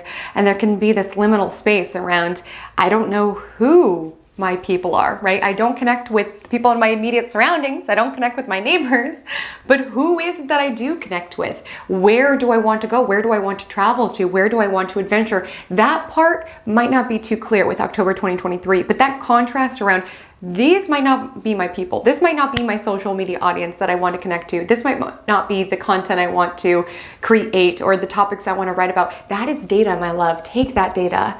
And speaking of data, this is a very logical house.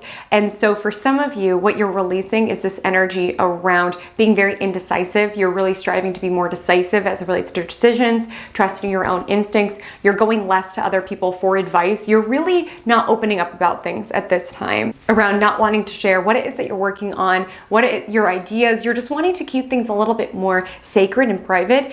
But overall, within your mind, you're not just going by what makes sense. You're going by where your soul is guiding you towards. So almost like you're using this new muscle within you around prioritizing what is feeling right, what is feeling aligned, and less about, I could do this or I could do this. Like, you're really dialing into your intuition around, where am I feeling expanded? Where are my instincts nudging me and guiding me? If the Taurus Lunar Eclipse lands within the 10th house of your astrological natal chart, this message is for you. You may potentially be a Leo ascendant, or you just have 5 degrees Taurus located within the 10th house. Either way, the eclipse on October 28th should be signaled with a certain culmination as it relates to your working career world. Let's be honest, within these last 2 years, I mean, depending on when it entered, maybe not 2 years, but for a lot of you, the North Node in Taurus transit has been a time that you've been working harder than you ever have before. You've really been wanting to build stability and security, and your career could have been something that was sort of marked with all of these ups and downs, like moments that you wanted to give up, and then something miraculous would happen right away, and just a lot of your energy was going towards career. And around this eclipse, you might get a significant piece of news that makes you feel expanded as it relates to career. Like for some of you, perhaps it's a new position that takes you out of your comfort zone with the square to Pluto. Maybe it's new parts of yourself as the leader that are developing currently that are, again, taking you out of your comfort zone. When it comes to eclipses here, things tend to speed up, and there is clarity coming in because this eclipse is on Mercury. So there can be a message received, there can be an idea that comes up, like an illumination around what you want to share with the public and how you want to share that with the public, and the offering that you want to create for the public in your career or within your business. And I'll be forthright with you, you might feel really torn right now. A lot of people have a lot of opinions about how it is that you've been living your life, and that can be very frustrating.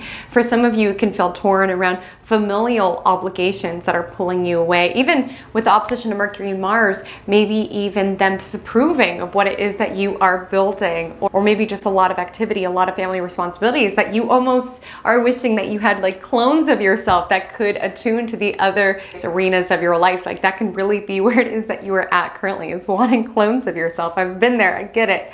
And so when it comes to this Taurus lunar eclipse, I do want to say, feel anchored in your own values. What do you value building? What do you value creating? Because again, I see something around family might not approve of how it is that you are living your life or what it is that you are building, and you have to go to sleep with you every single night. And so you want to know that what it is that you are spending time building, that you find value in it, that it is something that you want to create, that is part of the legacy that you want to build.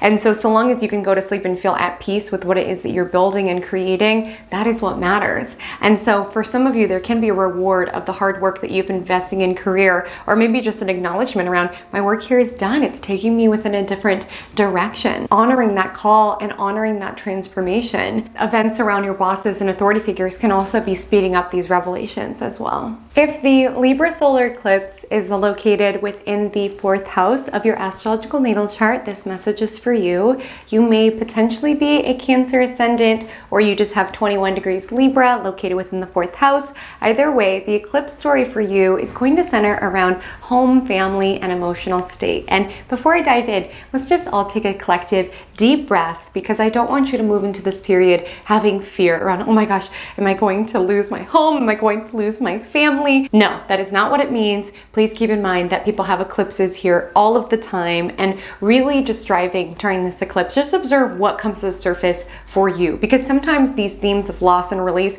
aren't necessarily a physical loss of our home or a loss of a family member, but more so either releasing certain patterns that we have experienced within family or experienced within the home. So let's get into some manifestations. So with this solar eclipse in Libra, some of you have certain ways of viewing yourself that you have internalized from your family members that are not serving you moving forward. And you're being asked to really grieve it and release it. Because like I said, this is a solar eclipse that opposes Chiron and squares Pluto. There are essentially some deeper level stories that we've internalized that are coming out during this eclipse, and some of that can be painful. You could be wanting to have a time machine and go back to you when you were little and be able to change what that person had to go through. And so for some of you, you are experiencing this grieving during this time around reminiscing on these topics and realizing how they could have impacted how it is that you see yourself and the life that you've designed. And when it comes to fourth house, this is the roots that the rest of the chart is built upon. So it's not that we can take a magic wand and erase that, because it is part of our story, right? It's our roots. It's what the rest of our life was built on. But I do see with this solar eclipse on the south node is that there's this new start around releasing how these patterns have shaped the partners that you select, the home that you've created.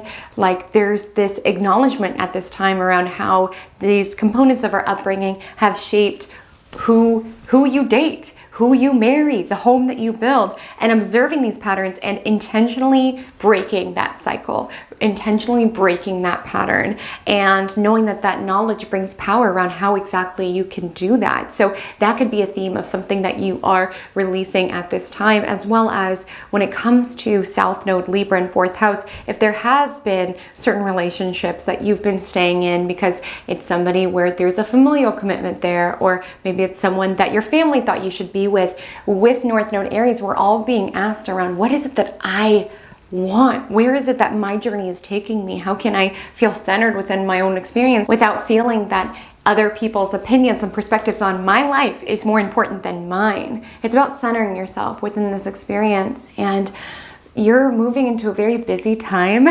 I will say that because a lot of you will have North Node transiting the 10th house.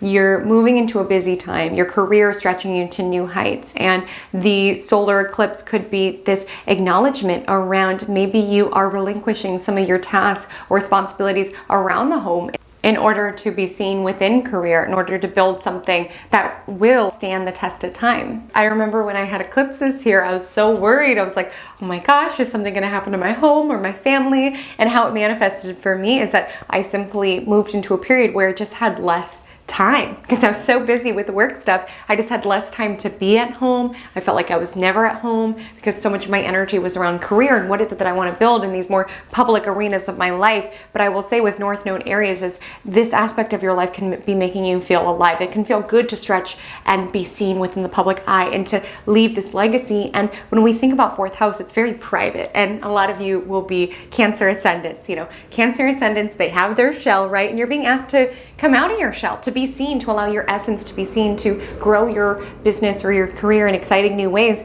And you might be releasing certain elements of privacy. And maybe some of you, you're allowing more vulnerable parts of yourself to be seen within career or within the public eye with this lunation opposing Chiron, and you're releasing certain parts of privacy. Because again, the more private you keep things, the more you can hide behind a veneer around, I have it all together and it's all good. Like with the energy of North Node Aries, you might be emboldening your novelty, emboldening your originality, emboldening your vulnerability. Maybe you're learning something new, or you're stepping into a rebrand or reinvention as it relates to your public persona. And with that, you're coming out of your comfort zone in regards to shedding certain elements of your privacy and emboldening. Like the more you show of yourself, the more opportunities people see to see that you are imperfect, right? And North Node Aries is about emboldening our imperfections and actually allowing ourselves to move within that direction. And for some of you, with this being the sector of home, maybe there is a move that is taking place. Maybe you are saying goodbye to a hometown, or you are saying bye to a home, or you're allowing yourself to release dreams that no longer make sense. Maybe you used to really want to own land and you're realizing, you're like, that's not really part of my journey right now. And that can be a grieving, right? Grieving the family that we thought we were going to have, right? Or the house we thought that we were going to have. But again, when we surrender what we thought life was going to be, we allow the delicious way it's unfolding currently. And that's what you're being guided to do during this Libra solar eclipse. And you're really just shedding the emotions that you have held from that. And again, it never goes away. This is what our chart is built on, but you're not letting it have control over you is the piece here. You're not allowing it to keep you hidden any longer. And with this being the sector of emotions, I just want to say, whether it's stemming around familial themes or other emotional hardships that you have navigated, there is this energy around shedding them. And again, it never completely goes away. It's made you the person that you are, but there is this energy around releasing yourself from the shackles of where it's kept you stuck, of where it's kept you hidden, of where it's felt more safe for you to be protected in your little shell, closed off from the world and allowing yourself to honor, this was part of my story, it was a painful part of my story, the power that it's had over me stops now, stops here. If the Taurus lunar eclipse lands within the 11th house of your astrological natal chart, this message is for you. You may potentially have a Cancer ascendant, or you just have 5 degrees Taurus located within the 11th house. Either way, the focus for you is really around hopes and dreams, community, and humanitarian endeavors. So there can be a spotlight on these themes. And for a lot of you who have had North Node already moving through this sector, it's been a spotlight. You've been growing your audience or growing your community or prioritizing friendships or taking yourself outside of the comfort zone around really wanting to be around people who do inspire you, who you do feel like are like-minded souls. You're really allowing this arena of your life to be something that is a grounded force, right? With this energy of Taurus, this stability energy of Taurus, really wanting the connections and the contacts of the community that you are surrounded by to be something that is supportive and helpful for your journey and for the future that you are building. And really with this lunation's opposition to Mercury and Mars, it can be a time that you're feeling frustrated with the people that you are dating and just wanting to invest more energy into really being around like-minded souls. Like with this lunar eclipse, you're really wanting to build your legacy. You're wanting to build your community. You're wanting to be around people who get excited like you do the same topics. And this can be a lunar spotlight around the people that you're surrounded by. And if you do have that sensation of resonance, maybe for some of you, this eclipse makes you realize around, I'm surrounded by people where I feel like it's surface level. I feel like it's shallow. I don't feel like there's depth. And I'm wanting to be around people who see the future similarly, who have hopes and dreams similarly. And sometimes with eclipses, we are in that in-between around, I see this is not serving me any longer, but I don't know what friends are coming in or what community is coming in. Like I'm in this in-between space. But what I will say as it relates to this Taurus lunar eclipse is that you're really getting a glimmer. You're getting a glimmer on the future that you want to build. There's a community that you want to feel more connected to. There's maybe contrast that's coming in via the friendships that you no longer feel to be a part of. Maybe there's this glimmer around a community that you want to build more so, an audience that you want to build more so, something of that nature. You're really investing a lot of energy in networking and really wanting to build your future. And for some of you, this can be marked with a celebration of how far you've come within these arenas, celebrating your growth, celebrating that expansion, celebrate that resonance that you feel within like-minded souls, right? And really following those breadcrumbs of the people that are coming into your orbit. For those of you who are content creators or online in any capacity, paying attention to the people who are magnetized to your work, right? Because that really will signal what energy you're putting out there into the world. If they're an energetic match and they're being called in to your community, to your audience. And for some of you, there might be growing pains around maybe your friendships aren't exactly where you want them to be. Maybe your hopes and dreams, you don't exactly feel like you're building them quite yet. Take the data that's coming up with this eclipse, celebrate how far you've come with your hopes and dreams thus far, and use the data that comes up around the communities you want to be connected to and really the future you want to build. If the Libra solar eclipse lands within the 5th house of your astrological natal chart, this message is for you. You may potentially be a Gemini ascendant, or you just have 21 degrees Libra located within the 5th house. Either way, the emphasis for you is around releasing some habits recreationally and romantically. Let's get into the details. So there is a theme coming up right now around some of you are really getting the ick around dating. You've been wanting to put yourself out there and you're just not satisfied with the matches that you've been getting. You're like, where is this going? How is this adding to my life? Some of you really are reworking your tendency to feel like you always need romantic attention in order to feel valuable. Like some of you are really looking at that and really looking at whether or not you're dating because you genuinely want connection or if it's just a way to spend an evening. Like you really are realizing that your time is your own. And for a lot of you, because North Node may be in your 11th house, for a lot of you, you are prioritizing essentially your hopes and dreams, the future that you want to build. And so you're less likely to just want to deal with like situationships or people that you're dating that are like wasting your time. You're just like, what is the point here? And for some of you, the people that you've been dating, the connections have felt very shallow or superficial. Like you're not really getting the deeper level connection that you are craving. And it's burning you out in a certain essence. And I want you to know, if a dating situation or a situationship fizzles out at this time, I'm telling you, the universe wanted you to get the heck away from that person, okay? So feel your feels, grieve it, but let it go. Because when something happens during eclipses, that is basically the universe yanking that from you. Like, this is not good for you. So for some of you, that could be coming up around someone that you've been dating, or for some of you, just the concept of dating overall. Because the ruler of this eclipse, both eclipses actually, is Venus, who is currently in her fall of Virgo. Venus being the planet of love, but when it's in the fall of Virgo, that's where I'm saying you're getting the ick. You're kind of grossed out with who it is that you've been spending time with. And overall, if that's not the story for you, if it doesn't have to do with dating, the overall big picture is you're just not wanting to do things just for their own sake. You're really building a lot of momentum around really wanting to build your future. Get out of your comfort zone is really the vibe here. And for some of you, the ways that you've been spending time, whether it's like partying or certain hobbies, there's just something coming up this eclipse season where you're just feeling sort of grossed out by it. It's not a judgmental energy, but it's just like, I don't want to go to these same places and have these same conversations and have this small talk. Like, this isn't fun for me any longer. And you're really craving some other ways to spend your time and some other people to be surrounded by. And you might be kind of setting boundaries around, I don't want to drink anymore, I don't want to gamble anymore, or something of the nature, something by which you spend your recreation time.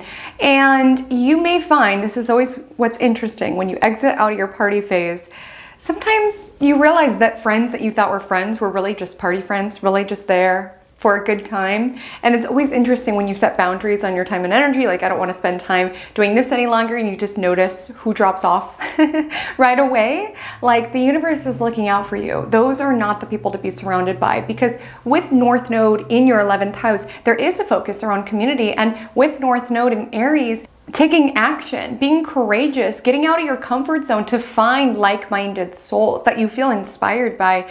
And with this energy, you are really just looking around at how it is that you've been spending your day-to-day. You're really just looking around at how you've been spending your recreation time, your dating world, and you're just like, this is not it. And like I was saying earlier, there's a very in-between vibe as it relates to this eclipse. Like, we know this isn't serving us, but we're not sure what exactly is coming in for sure. But what I can say is that you are clearing space. So if you notice you're getting distant with party friends, or if you notice you are not going on as many dates, like, you are clearing space for something more aligned, and embrace that space of feeling a little lost in the interim. And there's something coming through about children and inner child during this lunation. So for some of you, there can be a grieving of an idea that you had around having children. Like, maybe you're tuning into your overall big picture and you're realizing, like, for me to have these goals and endeavors in the life and the future that I want to build, I'm realizing that that may not be part of my story. And that is a grieving, to let go of an idea of something that you thought was going to be the case, to realize maybe that's something that I'm actually not prioritizing at this moment. That won't be the story for everybody, but that does feel to be for a couple. And maybe with the energy of it being in Libra, maybe there's a pressure as it relates to someone within your universe doesn't want to have children and you do, and that's where this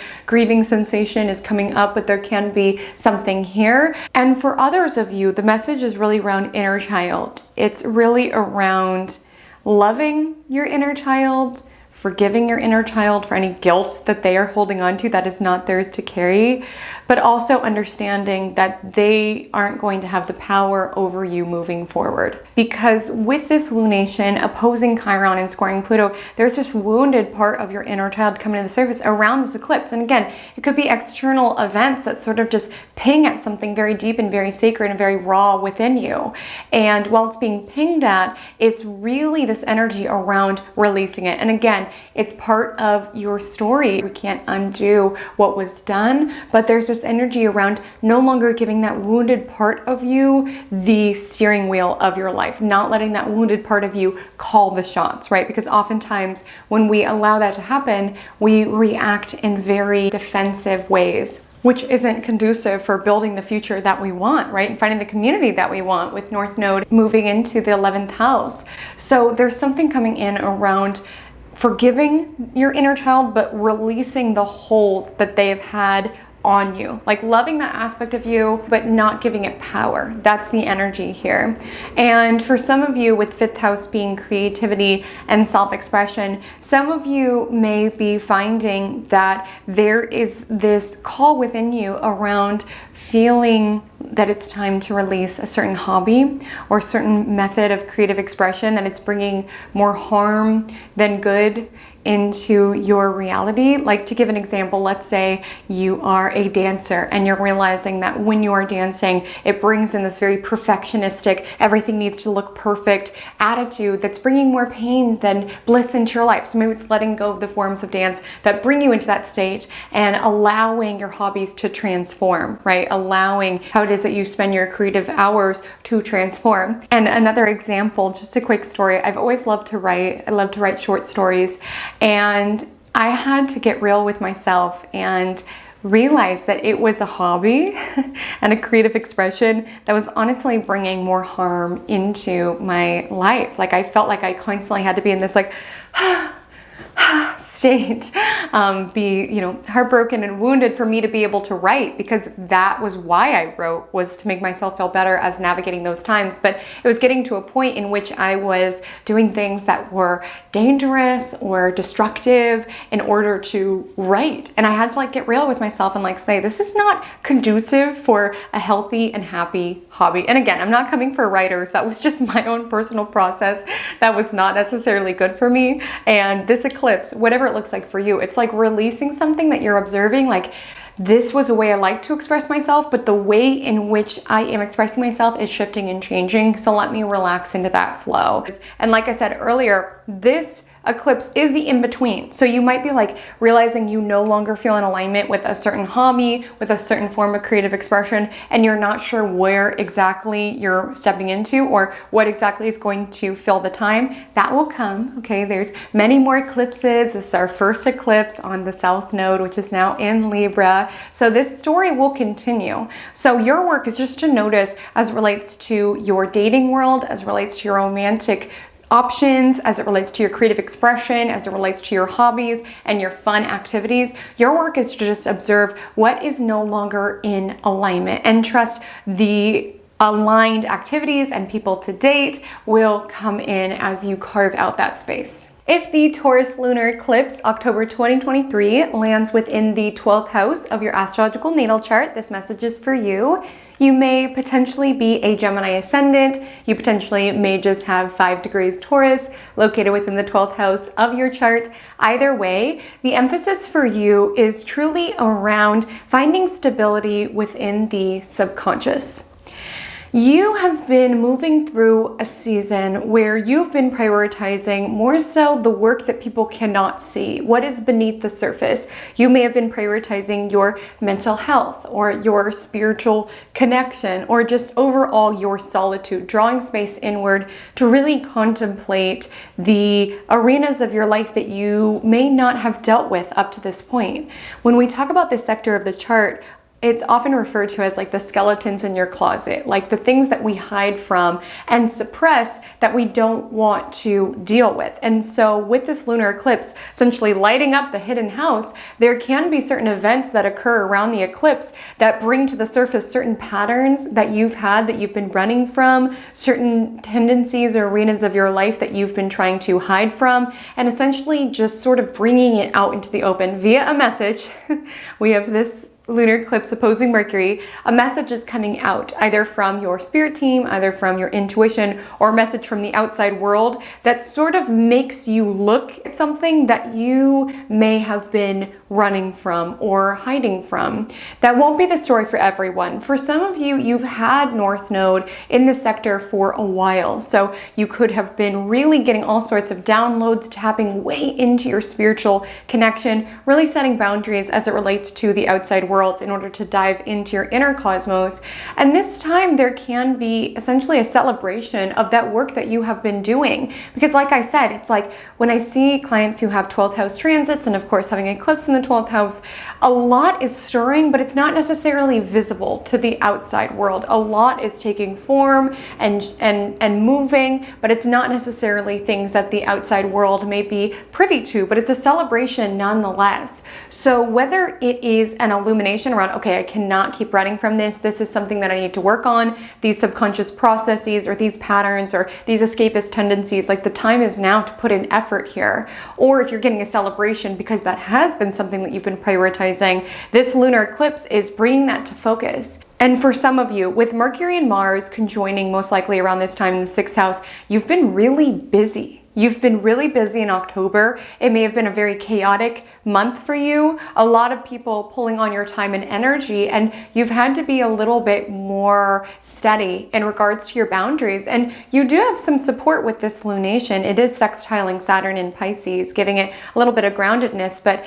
I do feel that around this lunar eclipse, you might have to say no to somebody who wants your time, wants your energy. Maybe it's coming up around work or coworkers, and there can be a dissatisfied reaction to you kind of holding ground around, no, I can't help you with that, or no, I can't stay late. Like there's something where you are realizing that you are valuable, not because of what it is that you do, but because of who it is that you are. And for some of you, I'm really feeling like that is uncharted territory for you. That's not typically your normal baseline, in that you understand that you are valuable. Like it feels like if there's a free hour of your life and somebody asks for it, you give it to them. Like for some of you, you're literally reprogramming the feeling around your time belongs to other people. You're realizing that this life and your time, it belongs to you firstly, and you deserve to spend it how you see fit and not necessarily always on the needs and the demands of the outside world.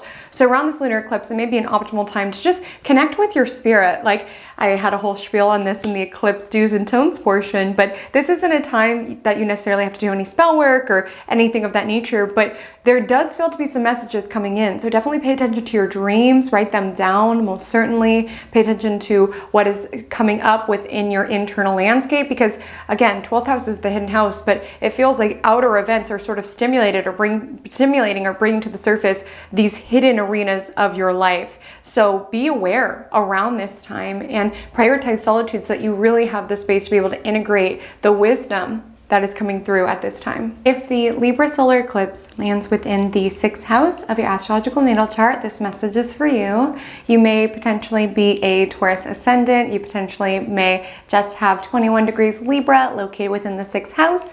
Either way, the emphasis and the new beginning that is disguised as an ending for you is all around day to day. So there's a couple of different dimensions of how this energy may come to the surface.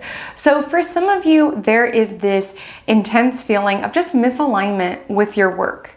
And the thing that's tricky about this eclipse is that there is this energy around observing how something is not serving us, but there's not exactly the picture around, but this will, right? Like, but I want you to know the contrast around what is not working for you will bring clarity, like understanding, okay, not this. Like that is data that you can take with you. And a lot of times when it comes to eclipses like this, we can feel lost. It's like, I do not like this job. It's a painful working environment or have you, but I don't know what the heck to do. Like that can be some energy of what's coming up. And I do want to say with this new start, because again, it may be on the South Node, so it's kind of contemplating where it is that we want to release, but there is a new start transpiring and baking the cosmos for you around what will be more in alignment. Because I see for some of you with the energy of South Node Libra in this sector, there can be maybe like the reason you're staying within your job is like you like the people or like you like your coworkers. Maybe that's what's keeping you there, even though it's been very draining, very exhausting. Maybe for some of you, there's kind of like petty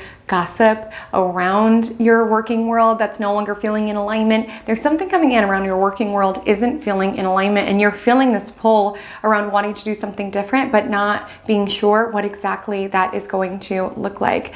I also see with this energy, you're just craving more time to be to slow down is really the energy that's coming through, to really stretch out your life and not feel like it has to be in such a rush all the time. There can be this energy around, a lot of people are wanting your time and energy, and whether it's because of just your mental health or what it is that you've been moving through, it just feels like you don't have as much accessible or available to other people and their pulls on your time and energy around, I need help with this, I need help with this. And it feels like with this energy of Libra, you would typically be somebody where you would prioritize what other people need beyond what it is that you can realistically fulfill. Like there could be energy around, if there's a free hour of your day and somebody asks for some time, you give it to them. Like there is something coming through around contemplating how it is that you matter. Like you matter, your essence matters, and your time is not, and your value is not dictated by your helpfulness or by your service to other individuals within your orbit. And it just feels like some of you are feeling very disillusioned with the working world,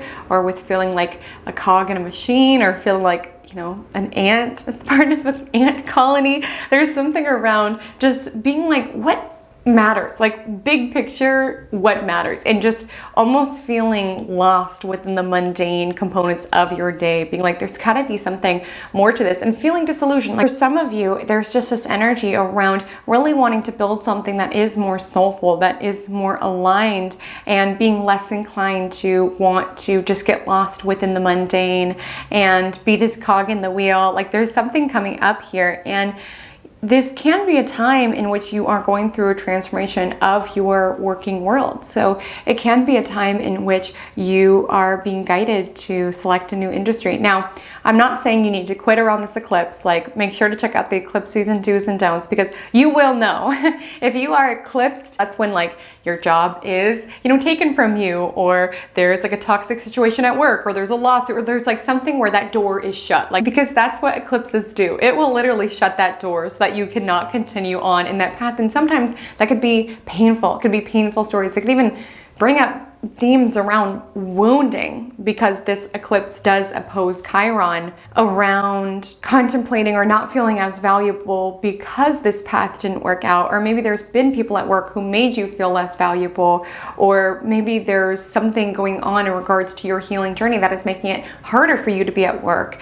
And so when it comes to the story that you're stepping into, there may be a transformation in work, and you don't need to quit, okay? The eclipses will make it clear, but embrace these transitions of what's showing up. And honestly, when this happens, sometimes there can be just less energy that we have at our disposal. Whether you've had health concerns, or you've just felt disillusioned with the working world around like literally what's the point, there's something coming up where you might just feel less motivated to be working all the time, hustling all the time. That just could be feeling very empty and superficial and shallow at this time. And again, we're in this in-between. It's like this purgatory eclipse is what I want to call it, because it's like we're not where we were. Like, we're realizing this is not working for me. I'm not in alignment with the people I'm working with. I'm not in alignment with the tasks that I'm doing, with my daily routine. Like, I'm craving a complete overhaul. Like, I literally feel like with this eclipse scoring Pluto, you are craving a complete overhaul. Maybe for some of you, you're having to like change your diet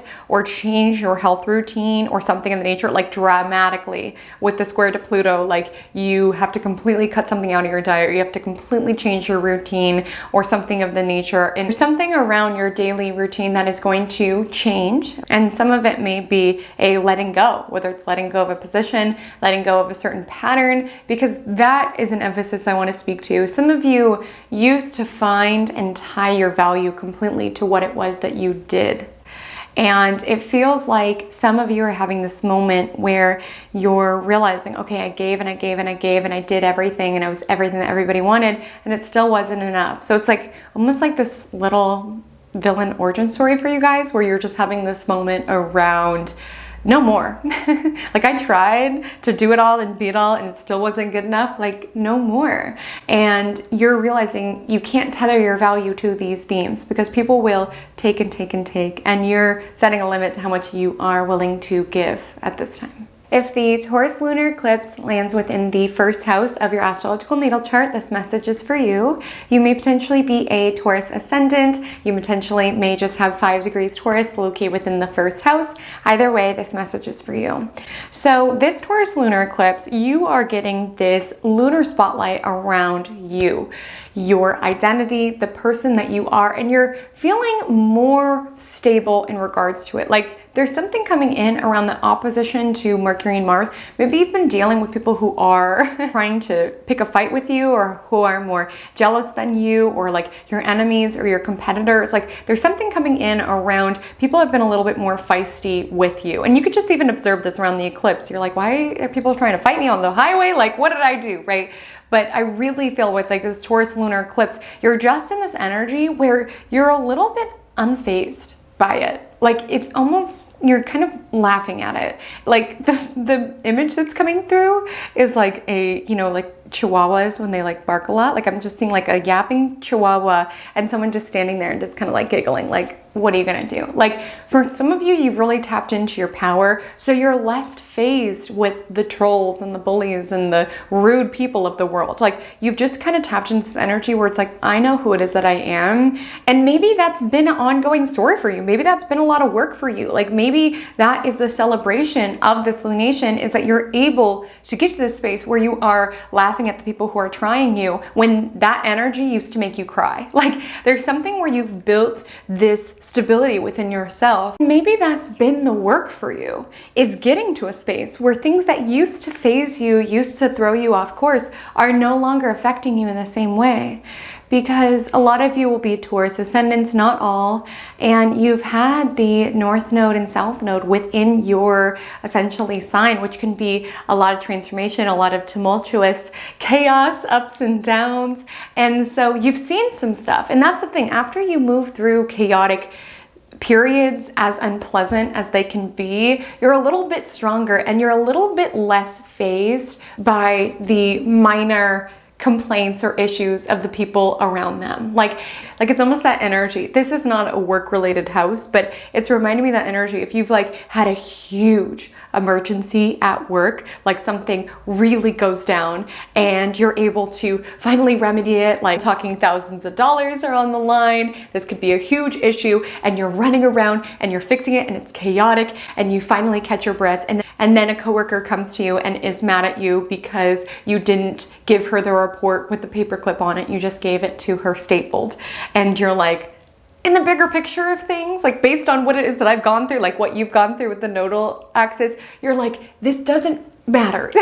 So whether it's someone trying to come for you, or maybe it's just this energy around just more conflict within the people within your world. Maybe people are trying to rush you, but there's just this energy. With every certain experience, you gain that muscle. You get a little bit stronger, you get a little bit wiser. And there's just something where you're having this moment around realizing, wow, this would have been something that would have put me over the edge a couple years ago, but now I'm grounded, I'm unfazed. It's just reminding me, this house doesn't have anything to do with cars, but I remember I got in a car accident 2 Halloweens in a row. So I always get scared driving on Halloween because I'm like, why do I get in car accidents? And the first one was incredibly minor. Like I'm talking like it was like a scraping situation, but I was still so freaked out. I was so panicked. I was an absolute disaster. I was like crying all day. I was calling everyone I knew. I was just like, oh my gosh, I cannot believe that happened.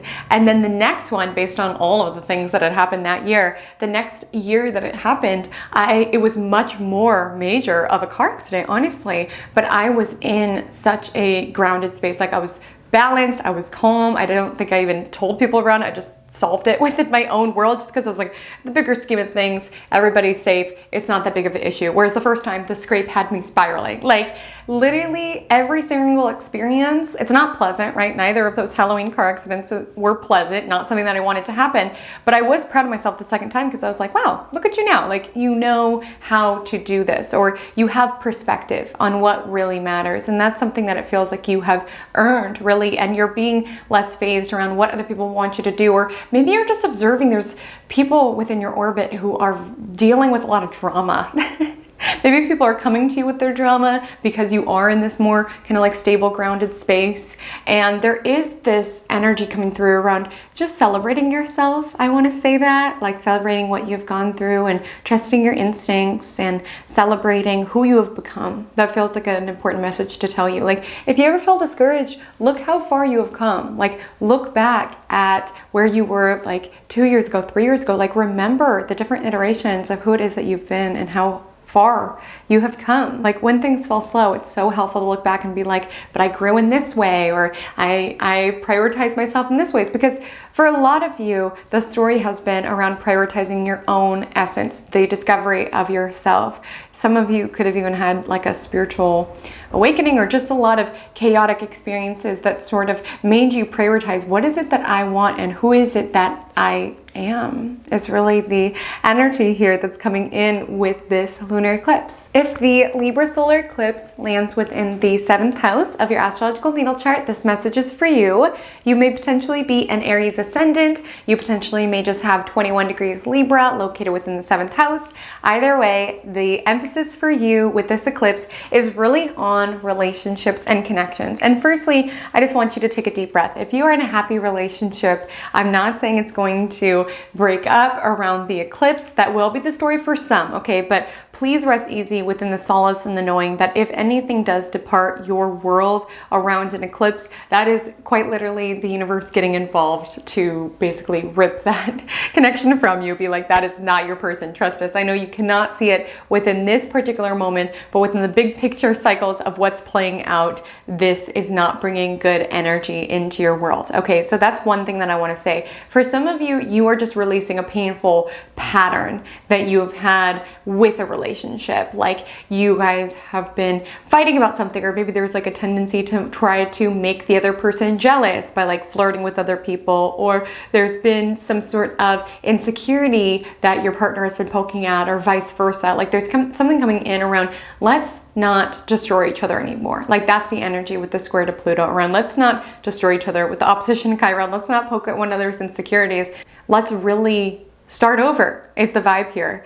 And so it's not a breakup for everyone, but there can be this energy around essentially this releasing of a pattern. Now, for some of you, you can feel this as something that your partner is moving through. So when we have eclipses in the 7th house, sometimes a lot is happening within our partner's universe. And for you, you could be asked to be the strong one right now. Like, your partner might be dealing with grief or loss or something major that's shaken up within their world, and they're leaning on you more so. They're trusting you more so, and you're being asked to be the rock. And with this energy, with the energy of South Node, like, you might not even totally recognize your partner right now because of what it is that they are moving through at this time. And so the relationship could be transforming in that respect as well. And I always say with eclipses, I'm like, if it's not intense for you, please be there for the people in your universe who it is intense for, okay? Like, that is super important when it comes to eclipses. Now, let's say you're listening to this and you're like, Haley Comet, I am single as could be. So a couple of things are coming through. One being that this eclipse could be signaling you to really heal and like cut the cords of that past relationship. Because when a certain relationship is still alive within our energetic field, we are more likely to call in people who are very similar to that person. So if you're going on dates and you're like, why did these people remind me of my ex? That person may still be a part of your energetic field. And so if you're feeling that's the case, really contemplate, how can I close this door entirely? Like, do I need to burn their letters? Do so safely if you do choose so. Do I need to get rid of some belongings? Do I need to have a cord cutting ceremony? Like, I need to delete their number in my phone. Like, what do I need to do to get this person out of my energy altogether? Like, what can I do to close the door in that chapter? And for some of you, it's not so much a particular person that you're releasing. For a lot of you, it is. Okay, be real. Be real. If you're holding out a candle for someone, like, there's just an energy around focus on the future, focus on your own path. Even little things that you do, such as, checking on their socials and things of that nature, is still kind of keeping that person's energy within your field. For some of you, it's not even a specific person, although for a lot of you it is, okay? For a lot of you it is. If there's someone that you've been holding out a candle, holding out hope for, that that energy being alive within your energetic field could be blocking the right people coming into your orbit. So I just want to say that. So for some of you, it's a specific person, but for others of you, it's just a certain type or certain pattern. Some of you might be shedding a perpetual tendency to be in a relationship, go from relationship to relationship. That could be something that you're letting go of. Maybe it's a pattern of how you're typically treated within relationships, or the behavior in which you accept or mold yourself around. And for some of you, really, there can be dramatic endings as it relates to a business partner or some other one-to-one within your world. Like, I won't lie to you, sometimes having eclipses and angular houses do shake up connections. And so even though you're having South Node within the 7th house, so the focus is more so around releasing and loss, I oftentimes see clients with South Node transiting the 7th, and then maybe they go through a breakup, but for them to find a very fated partner, like right after. Like, you have to trust in what you're being asked to release during this time. This eclipse is not about the new necessarily coming into your orbit at this moment, but you have to trust that this is clearing space to really call that in. So whether it's clearing the energetic space, if there's somebody where you are still kind of like keeping the door open for them, like, okay, maybe one day, like you're being asked to close that chapter. Like with all this Pluto energy, Pluto is about essentially demolishing and rebuilding. It's about utterly transforming. And so whether it's a type that you're transforming or just really closing the door on that connection, there's something around trusting that getting the wrong people out of your world is really creating the space for the right people to enter, and really moving into the space and time, having that trust. If the Taurus lunar eclipse lands within the 2nd house of your astrological natal chart, this message is for you. You may potentially be an Aries ascendant. You potentially may just have 5 degrees Taurus within the 2nd house. Either way, this eclipse may be marked for you around this celebration, around the self-esteem that you have built, perhaps even the finances and stability that you've built for yourself. But really, there is this energy with you protecting your peace and knowing your worth. And some of you might be early on this journey around this eclipse being this glimmer around it's time to do this, right? It's time to value myself. And some of you, if you've been on this journey for a while, North Node has been transiting the sector for a while, there can be this energy around really contemplating and appreciating how far you have come when it comes to creating your own most authentic, most real sense of self-worth within your universe. And for some of you, you may have recently gotten a promotion, or maybe you're getting a promotion around this time, or some other pay bump. More finances, more resources are coming to you, and the difference is that now you're really settling into, I deserve this, like I've got this. Like if there was any imposter syndrome, that is essentially fading away, and you're really just settling into the stability of what it is that you have built, the security and the stability that you've built for yourself, and maybe even taking some time to celebrate around this eclipse. Now, for some of you, there could have been this energy around getting paid more and then it going right back out. Like maybe you've recently made a big investment in something and it's made your monthly budget go up quite a bit. That can be something, like I said, this can be a lunation that is about a little bit of excess. So that's important to highlight around if you have gotten a pay bump or something of that nature and then you're like, oh, I just feel like I'm at zero and now I want all of these things. Like taking a moment to really celebrate the security, the stability that you've built up to this point. And yes,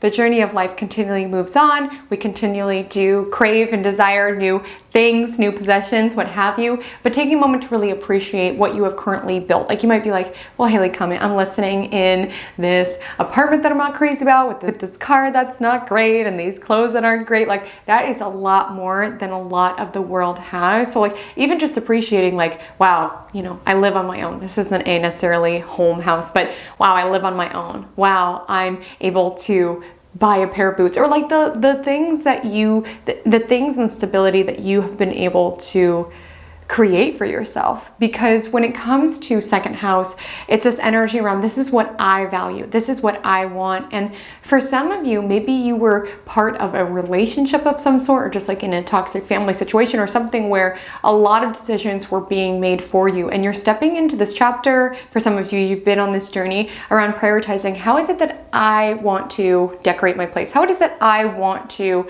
dress up? Like, you're really prioritizing your own tastes, your own preferences. And there is this energy around this lunar eclipse around how good it feels to be you, essentially, is the energy, and defining these things for you, understanding you are in the driver's seat of your life, and you do get to decide the possessions that you like, and what it is that you want to spend money on, and what it is that you want to invest on. And maybe for some, with the opposition to Mercury and Mars, people don't agree with how it is that you've been spending your money or how it is that you've been living your life, but you're really just honoring the agency that is a part of your universe currently.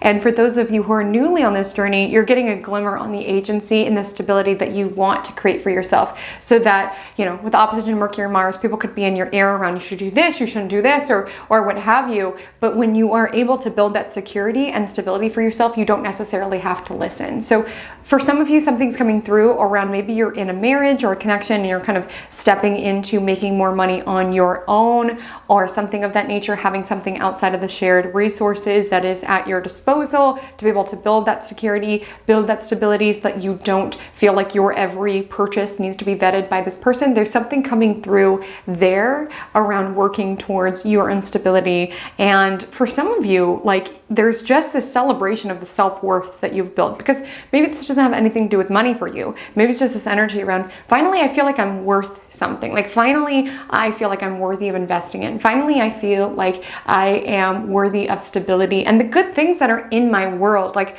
for some of you, there's this fear that takes over, and maybe it's just because most likely at this time Sun is transiting your 8th house, but there's this fear around when good things happen, like you're just waiting on edge, waiting for the other shoe to drop. And I feel like it's important to tell you at this time, like, really just appreciate this moment, like feel worthy of the goodness that is coming into your life, and really just appreciate, like, it's a Taurus lunar eclipse. Use all your senses to really ease into this particular moment without fearing like when the next crisis is going to happen or when it's going to get taken away. Like, you are worthy of enjoying this present moment with all of the pleasure, sensuality, and beauty that it has in store. If the Libra solar eclipse lands within the 8th house of your astrological natal chart, this message is for you. You may potentially be a Pisces ascendant. You may potentially just have 21 degrees Libra located within the 8th house. Either way, the emphasis for you on this eclipse is essentially this wanting and this craving of ownership over your own life. And so for a lot of you, you have Saturn most likely in your sign, you have the North Node going into the 2nd house. You're being asked to take ownership over your universe. And so for some of you, you are essentially releasing streams of support that you have essentially come to rely on. Because the thing is, in this world, there's nothing that is truly free. There's nothing that is truly free. Even if you accept support from somebody, a lot of times there is an expectation on essentially what you need to do and who you need to be because you are being supported in that way. And so for some of you, you're like stepping into a season where you're like, no, I want ownership of my universe. I don't want anyone telling me who to be and what to do any longer. And this eclipse could be a time in which you are less likely to want to play nice in order to receive that support. Just like, for example, let's say if you are married with this energy of South Node Libra in the 8th, let's say you typically will brush conflict under the rug. You typically will suppress your own desires in order to appease this other person, not, purchasing what it is that you want, going after what it is that you want, not advocating for your desires because you want to keep the peace in the relationship and as part of merged partnerships. That could be the case for business partnerships as well. This is an eclipse where you're understanding the parts of your own authenticity that you're having to keep hidden in order to keep this peace alive within the connection. And again, I'm not saying you need to go and start fights or anything in nature, but I think this lunation is bringing to the surface around what you are paying for. Because again, even if there's support being offered your way, you are paying for it via the lack of authenticity and integrity that you are experiencing at this moment. at this moment in an effort to keep the peace. Like, we pay for everything somewhere. So that's one theme that's coming up. And I'm not saying that this is a time in which you need to, you know, cut off any streams of support that your parents are giving you or your partner's giving you. But I do feel like there's this contrast around this isn't feeling good, because this house has to do with more than financial support. But I do want to say money is energetic. And if you're accepting money and you're like, I feel weird about this, this feels not right, like that energetic is infused within that support. So maybe some of you are contemplating wanting to be more independent within your own universe and take charge of your world. And so for some of you, this eclipse could be timed. You've been in a very draining situation for some of you around, maybe it's like a lawsuit or divorce or something of that nature. You've been in a draining situation, and for some of you this eclipse could be timed with like the end of it, right? Because it's an end and a beginning with this lunation, and it's almost like this energy around perhaps there's an ongoing tension or battle over shared resources that is coming to an end, and it's giving you a new start to feel like you can rebuild. That may be a message for a couple of you as well. But if it's not showing up within shared resources, there feels to be an energy around no longer living within the past. Some of you have been navigating grief, and you've been essentially using that grief as an excuse not to live. And grief is something that is such a huge part of our experience. And I'm not here saying like, oh, it's time to get over it, because it's always part of you. It perpetually changes your perspective on this planet. There's nothing more transforming than grief, truly. So that's not what I'm saying. What I am saying here is that if you've been sort of clinging to the past or who it was that you used to be, whether you're grieving an old self or grieving an old life, there's just this energy around it's time to prioritize building my future. Like, that is the ask here, around still honoring, whether it's grieving someone that you lost or grieving a past self, honoring that, because that'll always be alive within you, but not allowing that to be an excuse not to live or not to move forward and to enjoy this present moment and to enjoy this experience. And for some of you, you're really healing at this time. You can be really processing a lot of grief that has transpired. You can also just be grieving what you thought your life was going to be. Because let's be real, a lot of you guys are Pisces rising, so you have a very active imagination world, and there can be this disheartening acceptance around the reality of this experience. And it can be painful to really process how things are, but you're being asked to really take charge of your universe and take charge of reality with Saturn transiting your first and North Node most likely going into your second, to really participate within reality and really anchor in what is tangible, what is in front of you. Like, at this time is what you are being signaled to prioritize. If the Taurus Lunar Eclipse lands within the 3rd house of your astrological natal chart, this message is for you. You may potentially be a Pisces rising, or you have 5 degrees Taurus located within the 3rd house. Either way, this lunation is marked with this celebration on how far you have come with your communication. This eclipse is essentially honoring how you have stood firm within your truth, even if there was dissenting opinions from people around you, because this lunation does oppose Mercury and Mars. So there can be a lot of tension at this time. There can be certain debates or arguments, but there's almost this energy around this lunar eclipse around really spotlighting your mind, your perspective, and feeling very anchored in it. And for some of you, you've been on this journey for a while. So you've been prioritizing speaking out more, getting more comfortable, as well as putting the word out as it relates to your sales, as it relates to your marketing, as it relates to your social media. And there's this solidity around it, around perhaps you were somebody where you used to feel persuaded by other people's perspectives, but there's something that you're tapping into within yourself around just feeling solid, around just feeling anchored, around this is who I am, this is what I'm about, this is what I communicate, and I deserve to take up space in communicating that. That feels to be an energy here. Some of you literally it just could come up around graduating from a program or something that you've been learning. Like 3rd house would be more so certifications, classes, 9th house is more so like higher academia, but there can be a new topic that you've been mastering that this time is marked with like a, wow, I know my stuff. Because that's what's coming through, is that there's this energy around you've built this knowledge and you're grounded within it. Maybe you're stepping into a chapter in which you've studied something a lot and you're ready to start accepting income or resources for it, because it is located in the sign Taurus, which does have to do with income. So maybe it's like feeling anchored around, I think I can have some insights to share. I think I'm ready ready to do this. I'm feeling guided to do this. And with the opposition to Mercury and Mars, I just want to say there's something coming in around, there can be a lot of pulls on your time and energy. There could be arguments or something of the nature, but I just want you to hone into your own, essentially, perspective, your own mind, the acumen that you have built in regards to the information that you have taken on. And for some of you, there is a spotlight around neighborhood. So there could be neighborhood quarrels or something of the nature. Maybe you're advocating for yourself in a brand new way, feeling more comfortable advocating for yourself as it relates to neighborhood quarrels, sibling quarrels, maybe quarrels on the internet or something of that nature. But you're taking up space and you're acknowledging that you are worthy of taking up space.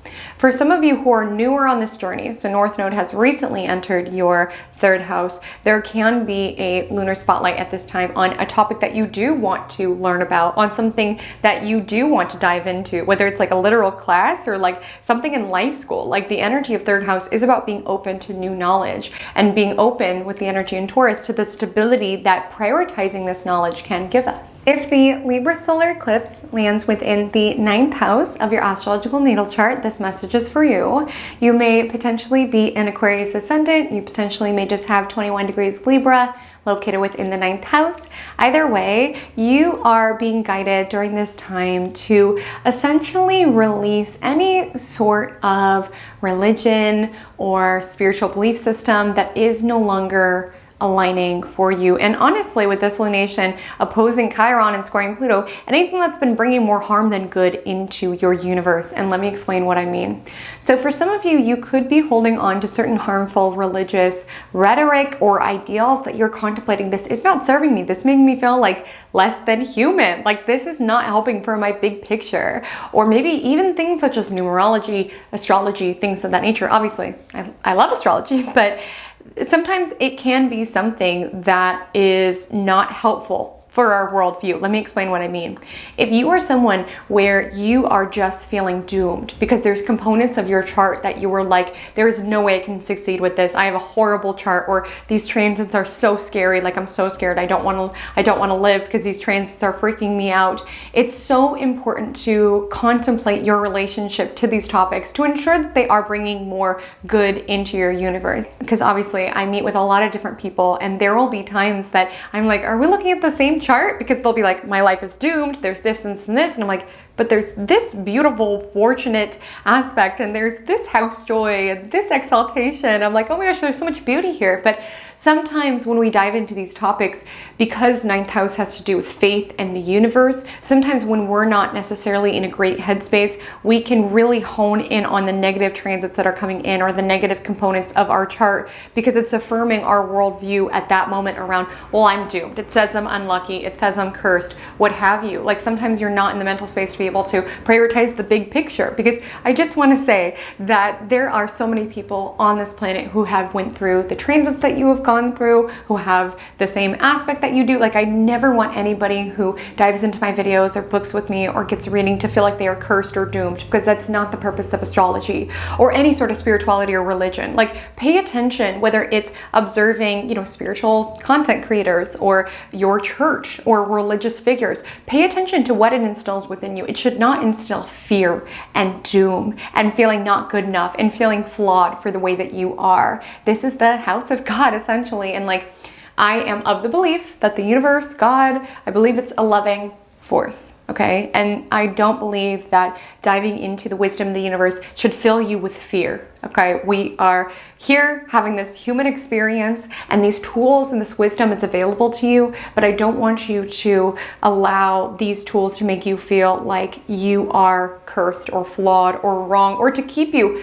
really from living with this energy of what's transpiring within your chart big picture. You're being asked to prioritize essentially communication, sharing of information, learning from others. Sometimes when we have a solar eclipse within the 9th house on the South Node, there's this energy around, maybe you've been traveling a lot and you're putting an end to that in order to participate in your neighborhood and like your immediate surroundings. Or maybe there's just this energy where you've been kind of like holed away, like learning these topics. And this energy of North Node going into the 3rd house is like, well, now it's time to share it, right? Share the wisdom that you have created. Some of you could be closing a chapter on academia, whether you have literally literally graduated, or there could be a story playing out here around you are shutting that door, around contemplating, that's not what I want. And that could be a grieving within itself to think for a lot of your life that was going to be part of your experience, and to close that door altogether, right? Realizing, okay, I'm not going to get my master's. I would rather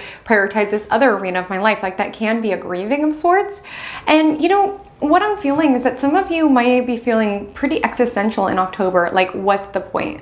What's the point of it all? You might find that you're less connected to your spirituality or to astrology, or you're just feeling a little lost at sea, is the terminology that I would give here. And this lunation is this liminal in-between space. And so embrace those feelings of feeling lost. It means that you are transforming and anchor into what does give you a sensation of grounding. Because yes, these spiritual tools are available to us, but our work and a lot of the lessons are in our physical, tangible experience. So remember to show up for, yes, this work, but also this work as well. If the Taurus Lunar Eclipse lands within the 4th house of your astrological natal chart, this message is for you.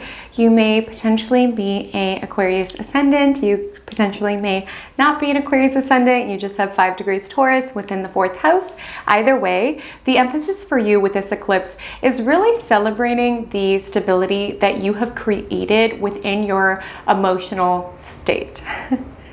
There could have been a lot of demands on you in regards to work. This could be a very busy season. Your authority figures are requesting a lot of you. Your clients are requesting a lot of you. And with this energy of the Taurus lunar eclipse, there's this energy around, like, I've got it. There's a lot on my plate, but I'm able to take this on. And for those who have been on this journey for a while, you've had North Node transiting this sector, you're really celebrating that emotional regulation that you have built within yourself. And for some of you, you have let go. Maybe you let go of a very demanding profession. Maybe you let go of a very toxic relationship with the boss or something of that nature. And you chose yourself, and you chose peace, and you chose the more private sectors of your life. And this is a celebration of that. Now, for some of you, you didn't necessarily let go of it altogether, but you did prioritize your inner landscape in order to navigate it, in order to essentially cope with it, in order to take care of yourself in addition to taking care of your professional responsibilities, so on and so forth. And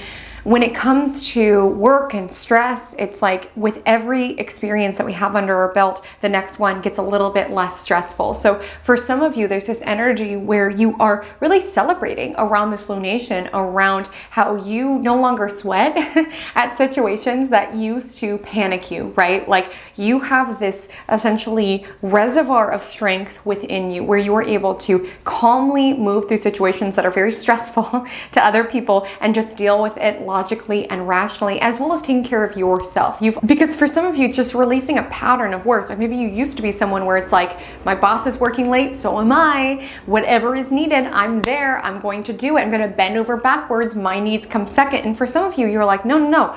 I prioritize myself. I pour into myself. I turn my phone off. Like, some of you have really been rigid around your boundaries, and this lunation can be a celebration of that.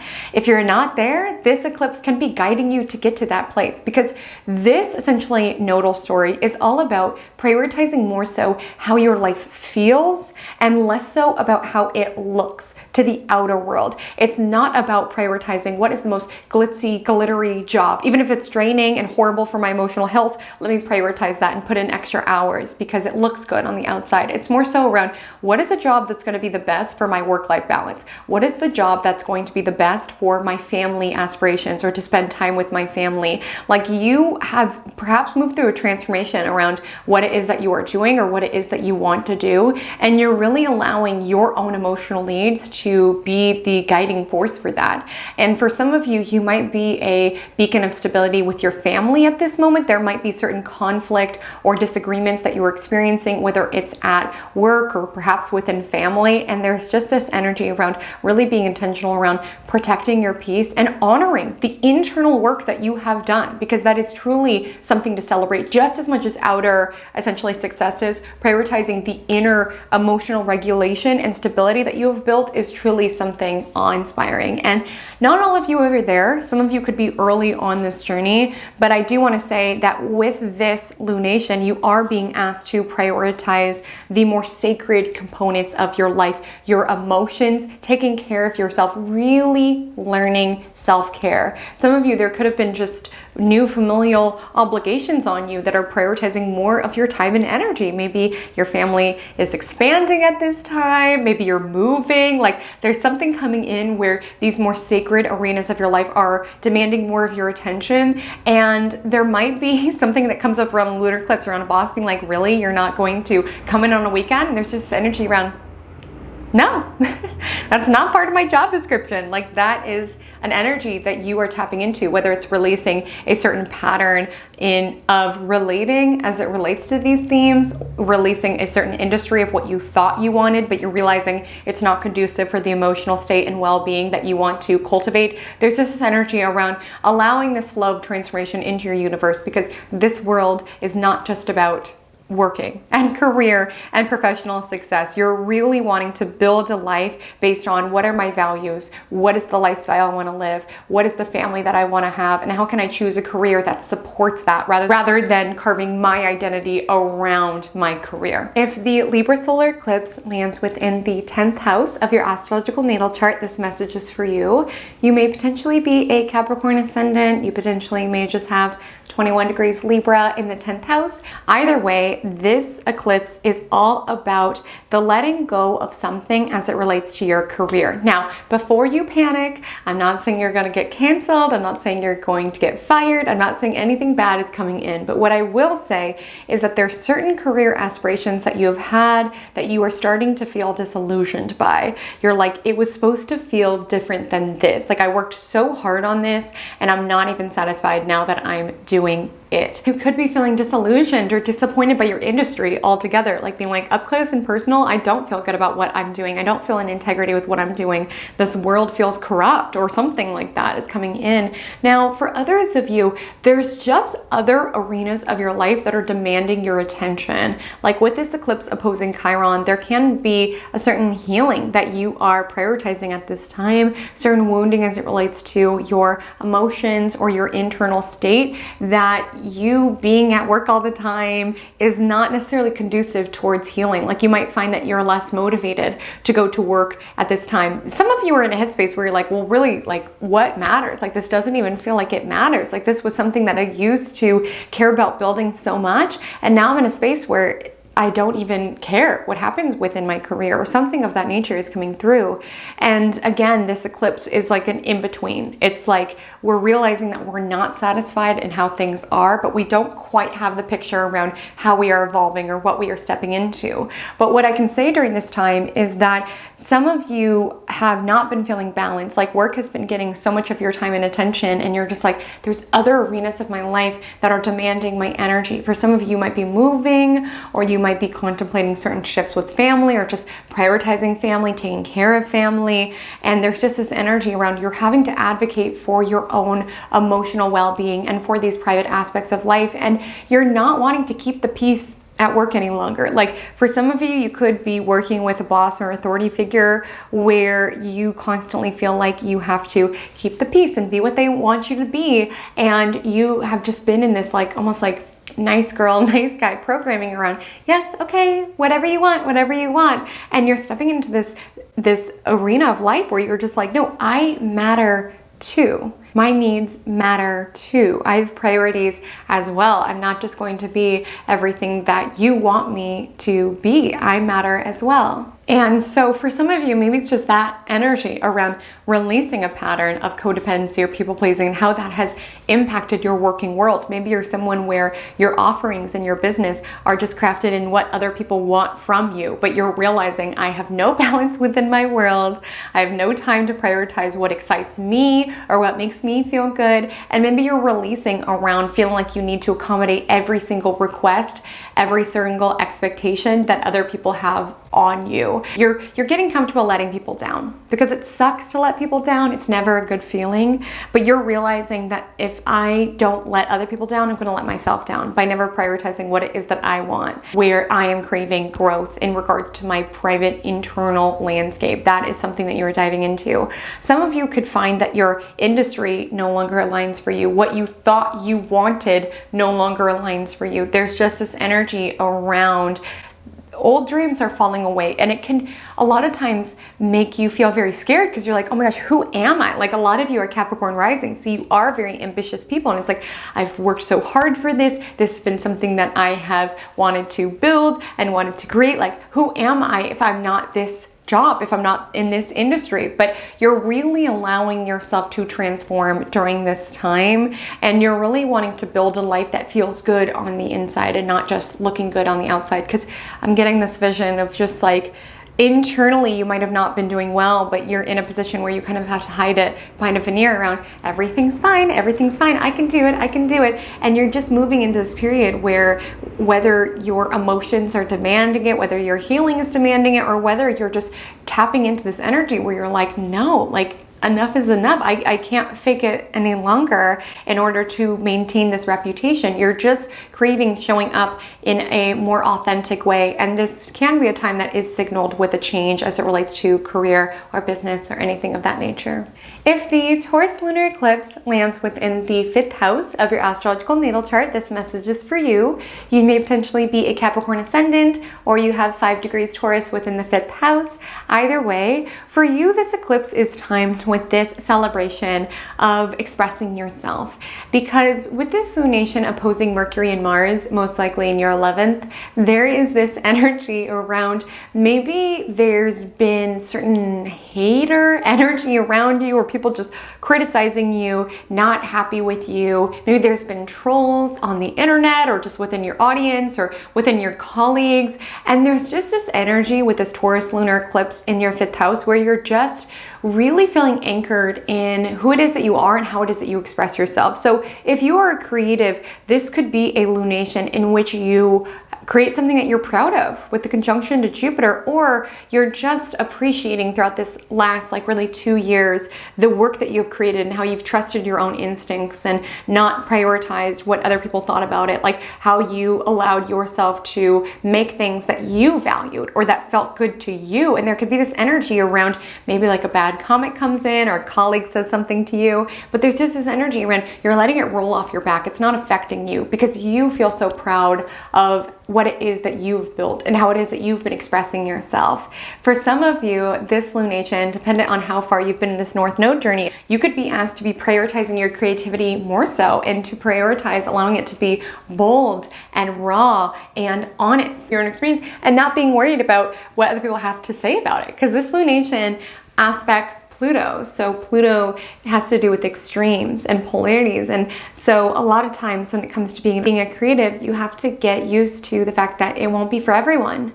And so whether you're at a space where you're appreciating like, wow, I've built my confidence so much so that a hate comment that used to make me spiral no longer affects me in the same way. Or you could be in an energy where you're realizing there's a need for that and you're getting a glimmer around where that work will essentially lie ahead for you. For some of you, you're just on this journey where you're realizing life is supposed to be good. I'm supposed to be having fun, and you're prioritizing that. For a lot of you, you'll either have South Node going through the 11th or the 10th house, and there's just this energy around wanting to seize the moment, wanting to celebrate the moment, wanting to have fun. Like a lot of you are Capricorn rising, so you're typically somebody who wants to build the future, right? Work now, play later, but you're just tapping into the urgency of the present moment. Like I said, there's this Plutonian vibe over the month's astrology, and where you're feeling this Pluto is what, like, wow, like, you know, I'm young or I'm in this stage of my life and I just want to seize it. I want to have fun. Like I typically would not go to the concert and not do this and not do that, but I'm just wanting to seize this present moment. I'm just wanting to have fun. I'm worthy of that. That's a theme that's coming through. And so with this Taurus lunar eclipse, there can be certain disagreements that do come up with friends or even with children with this landing in the 5th house, but there's just this energy around feeling grounded around your own sense of self, feeling grounded within your own self-expression, and really feeling grounded as it relates to your own sense of fun. Like there's something coming in where something that used to make you very worried, maybe it's like feedback, criticism, or a friend trying to fight with you. I don't know. There's something coming in around you're able to tap into this more fun energy of it. Like you're able to laugh at it, like you're letting it go. You're approaching life through a little bit more of a playful lens. Like it's almost like this energy around, yeah, and I'm what else? Oh my gosh, I'm what else? Like you're so not bothered by what other people are saying about you right now or gossiping about you. Maybe like, because I just feel like a lot of you in October, there's almost this vibe around nothing matters, I'm going to have fun. And it's like that energy of you prioritizing having fun, expressing yourself, it's making you more magnetic, where people are like, what are they doing? Like, why are they having so much fun? Or why are they so joyful? Or why are they being so creative? Or how are they so prolific? Like there's something coming through around that. And you're just doing you. That's really the vibe. You're doing you and you're not really caring what other people have to say about it. And it's lovely to see. If the Libra solar eclipse lands within the 11th house of your astrological natal chart, this message is for you. You may potentially be a Sagittarius ascendant. You potentially may just have 21 degrees Libra located within the 11th house. Either way, this eclipse is marked with a certain revelation, shall we say, because Mercury is involved, around your friendship groups. Now, no fear at all, but I do feel for some of you, there will be this message, whether it bubbles up from within your own spirit or is received from the outer world. There is this message around people that you thought were your friends are not your friends. Like that is really the energy around, maybe it's like a little intuitive hit around, ooh, that was kind of weird. That was kind of like a jealous or weird vibe that person threw my way, or spending time with someone where you're like, ooh, weird, like that's kind of bizarre. But with the energy of South Node Libra, maybe it's been an ongoing problem, but you've kind of like brushed it under the rug, prioritized peace and harmony, been like, oh, I'm sure they didn't meet her, or I'm sure it's all in my head, this jealous energy that they've been throwing my way. This solar eclipse can be marked with revelation around, this is not my friend, or these are not my friends. It could even show up within a group environment with this energy here around contemplating that the groups of people that you're connected with, maybe there's something shallow or superficial about the energetics that you've been experiencing. Some of you are feeling this with colleagues, people around you. There's just this energy around, there's not this layer of depth, and you're keeping the peace and connections feel surface level, but there's something deep within you that's just basically saying that there's like some snakes in the grass, like there's some like hater energy surrounding you, and you're like, where is this coming from? And it's not that in this eclipse you need to, you know, cut everybody off, but what I will say is that around this eclipse you could have a certain revelation around, you are not exactly who I thought you were. And maybe it's just kind of drawing your energy back. Like for a lot of you with North Node being in the 5th house, not all, but a lot of you are prioritizing doing things that make you feel good. You're prioritizing having fun, prioritizing expressing yourself. And with this solar eclipse in the 11th house, you're just not wanting to be fake for even a moment. Like you're just prioritizing authenticity. And let's be real, a lot of you are Sagittarius ascendant, so you value truth. You value honesty, and there's just this energy where you could feel like someone's not being honest with you, or you could feel like you have to be fake to be around these people, and you're just not with it. Like you're just not in the mood for it. You're wanting to have fun, you're wanting to be playful, you're wanting to be around people who are real, and there just feels like there's something going on within your orbit where you're like, you're not real. But with the energy of this in the 11th house, another theme that's coming through is really this energy around letting go of something that you used to think you wanted. Now, for some of you, there was a future endeavor that you had that you only had because of somebody who told you that within your world. Like, for example, someone always said, you'd be such a great programmer, you'd be such a great programmer, and so you became a programmer. Like, it wasn't even your dream, but you just heard it so often that that's what you built, right? Or maybe you were with a partnership who sort of carved your path around, maybe you guys moved somewhere and that kind of shifted your dreams, but now that you're no longer in that relationship, like you're realizing like, whoa, I can create whatever it is that I want. Like, I don't have to build that future that we were planning on. Like, I get to take it into my own hands. And this eclipse, it's not necessarily the clarity around what exactly you're building with your future. What I will say is the barometer, the compass of what's going to get you there is going to be fun and creativity and taking yourself out of your comfort zone with the energy of North Node Aries. Yeah,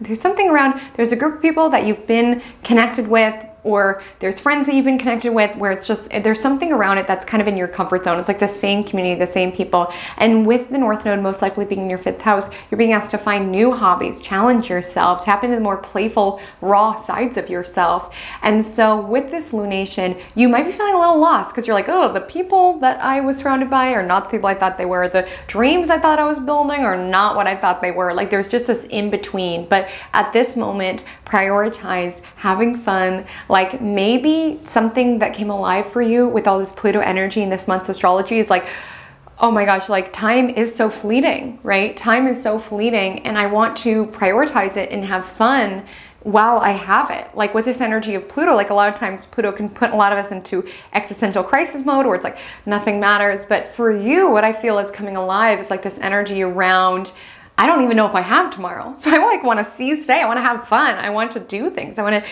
get out of my comfort zone. So with this solar eclipse in Libra, you're prioritizing less friendships and people who you have to be fake around. You're prioritizing less the path that other people wanted you to take, and you're prioritizing more so feeling alive at this present moment. If the Taurus Lunar Eclipse lands within the 6th house of your astrological natal chart, this message is for you. You may potentially be a Sagittarius ascendant. You potentially may just have 5 degrees Taurus in the 6th house. Either way, the focus for you is truly on the day-to-day and how showing up for your day-to-day really supports your big picture, because depending on where you are with this journey, some of you have been really prioritizing your health.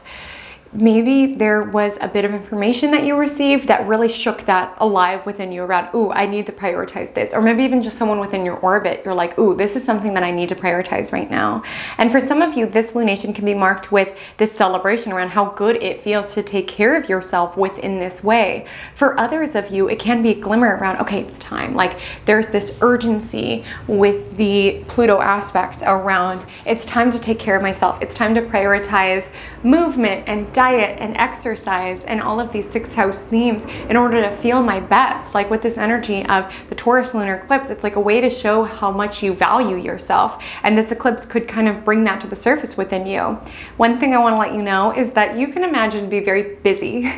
At this time, there can be a huge spotlight on health, a huge spotlight on work. And with Mercury Mars, you can be dealing with a lot of messages, a lot of people wanting your time, energy, and attention, potentially a lot of conflict that you are navigating.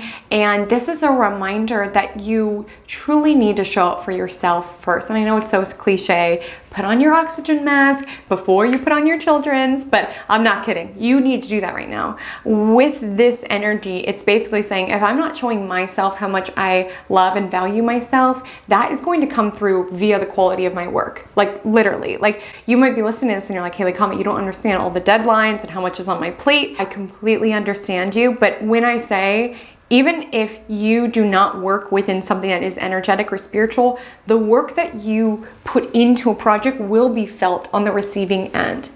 If you are working on a proposal all stressed out, like there will be something when you are giving that presentation that people will feel that frenetic vibe. Like literally, it is absorbed within your work. So if you are running around trying to do it all, please take a moment around this eclipse to do something for yourself as well, so that you can pour that energy into the work that you are doing right now. Like literally just taking that 30 minutes to work out in the morning can be so impactful for how it is that you show up for your nannying, for your presentation, for your readings, what have you.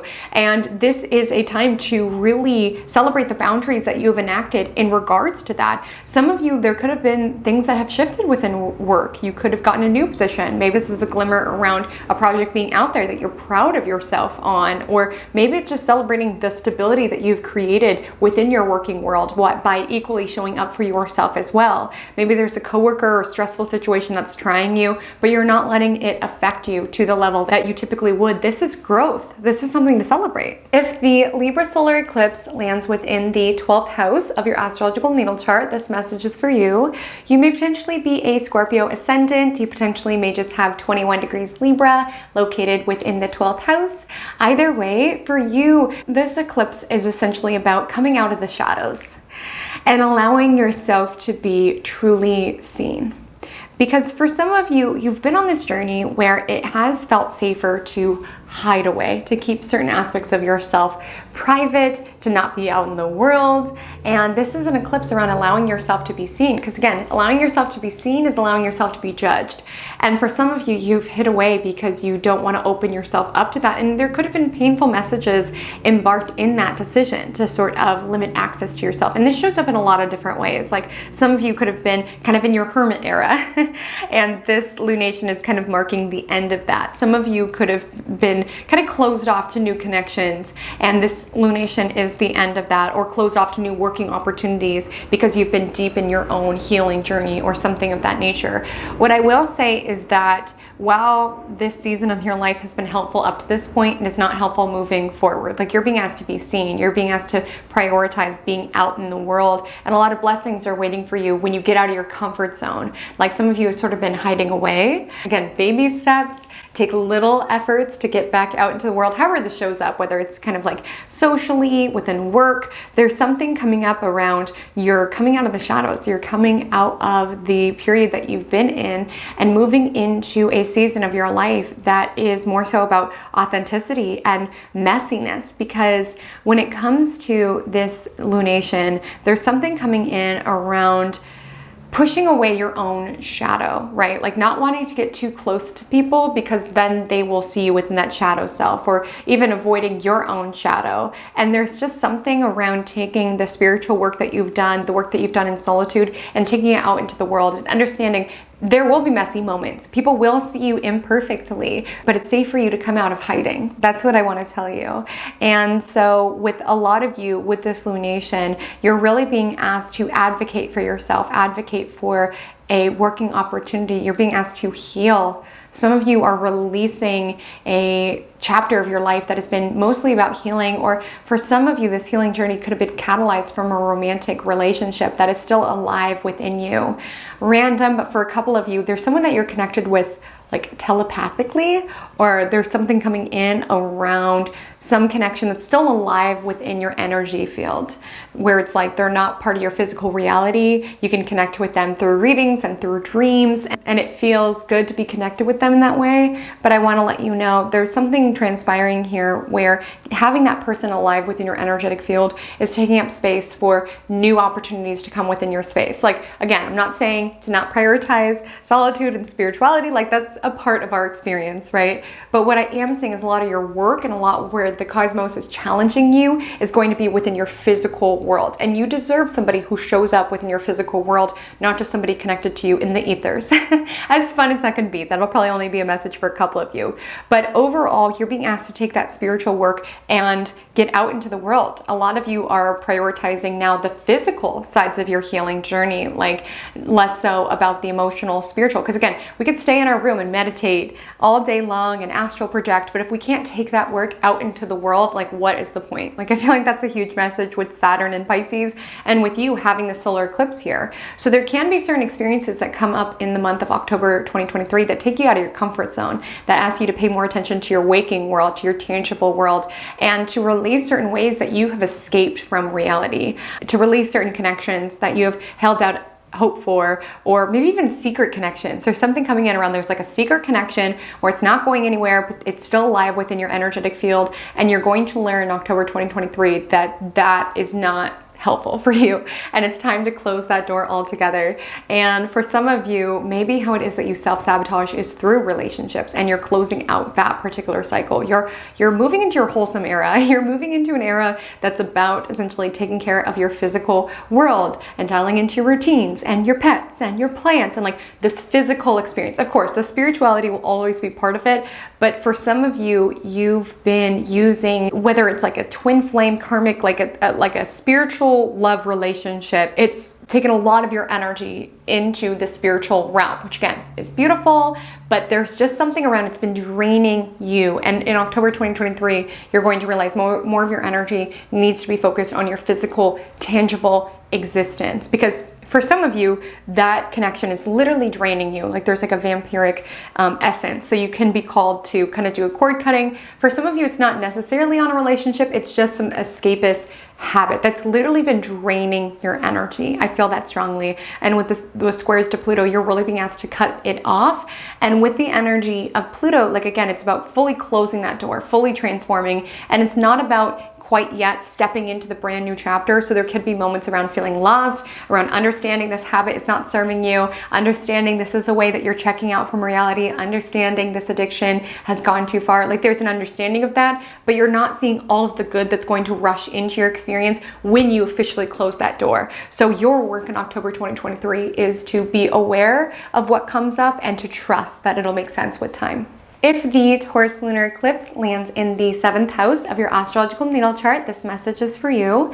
You may potentially be a Scorpio ascendant, or you just have 5 degrees Taurus located within the 7th house of your chart. Either way, the second eclipse of October 2023 will be marked with this essentially culmination as it relates to a relationship. So some of you could meet someone. Honestly, pay attention to who comes into your universe around this time, or which connections deepen within your universe at this time. Some of you can have a spotlight on your relationship if it is serving your growth. And this lunation opposes Mercury and Mars, so you might have a fight with a partner around this eclipse. And it's not necessarily saying if this fight occurs that that is not your person, that the eclipse is sort of taking them out of your universe. That's not necessarily it. But what I do want you to observe is how it is that you guys navigate this conflict. If it allows the two of you to grow stronger, or if this pressure is too much for the two of you to bear. That can be really helpful data, because conflict is going to be part of any sort of relationship, and you just need to be mindful around how the two of you navigate it. And if you guys are like stable, like a grounded force in which you're like building one another's dreams, because I will say congratulations, my loves, because if you have this eclipse here, you most likely are a Scorpio ascendant, so you've had the nodes in your sign, which tends to be very tumultuous up and down. You could have gone through many shifts as it relates to your relationships and partnerships. And with this Taurus lunar eclipse, it's celebrating the way that you and your connection have gone even stronger through all of that chaos. If somebody departed your life throughout those eclipses, that was not your person. And with this Taurus lunar eclipse, if you are single, this is about celebrating the foundation that you have built. Like even if it's not with anybody else, you have this foundation for what it is that you want to build with somebody else.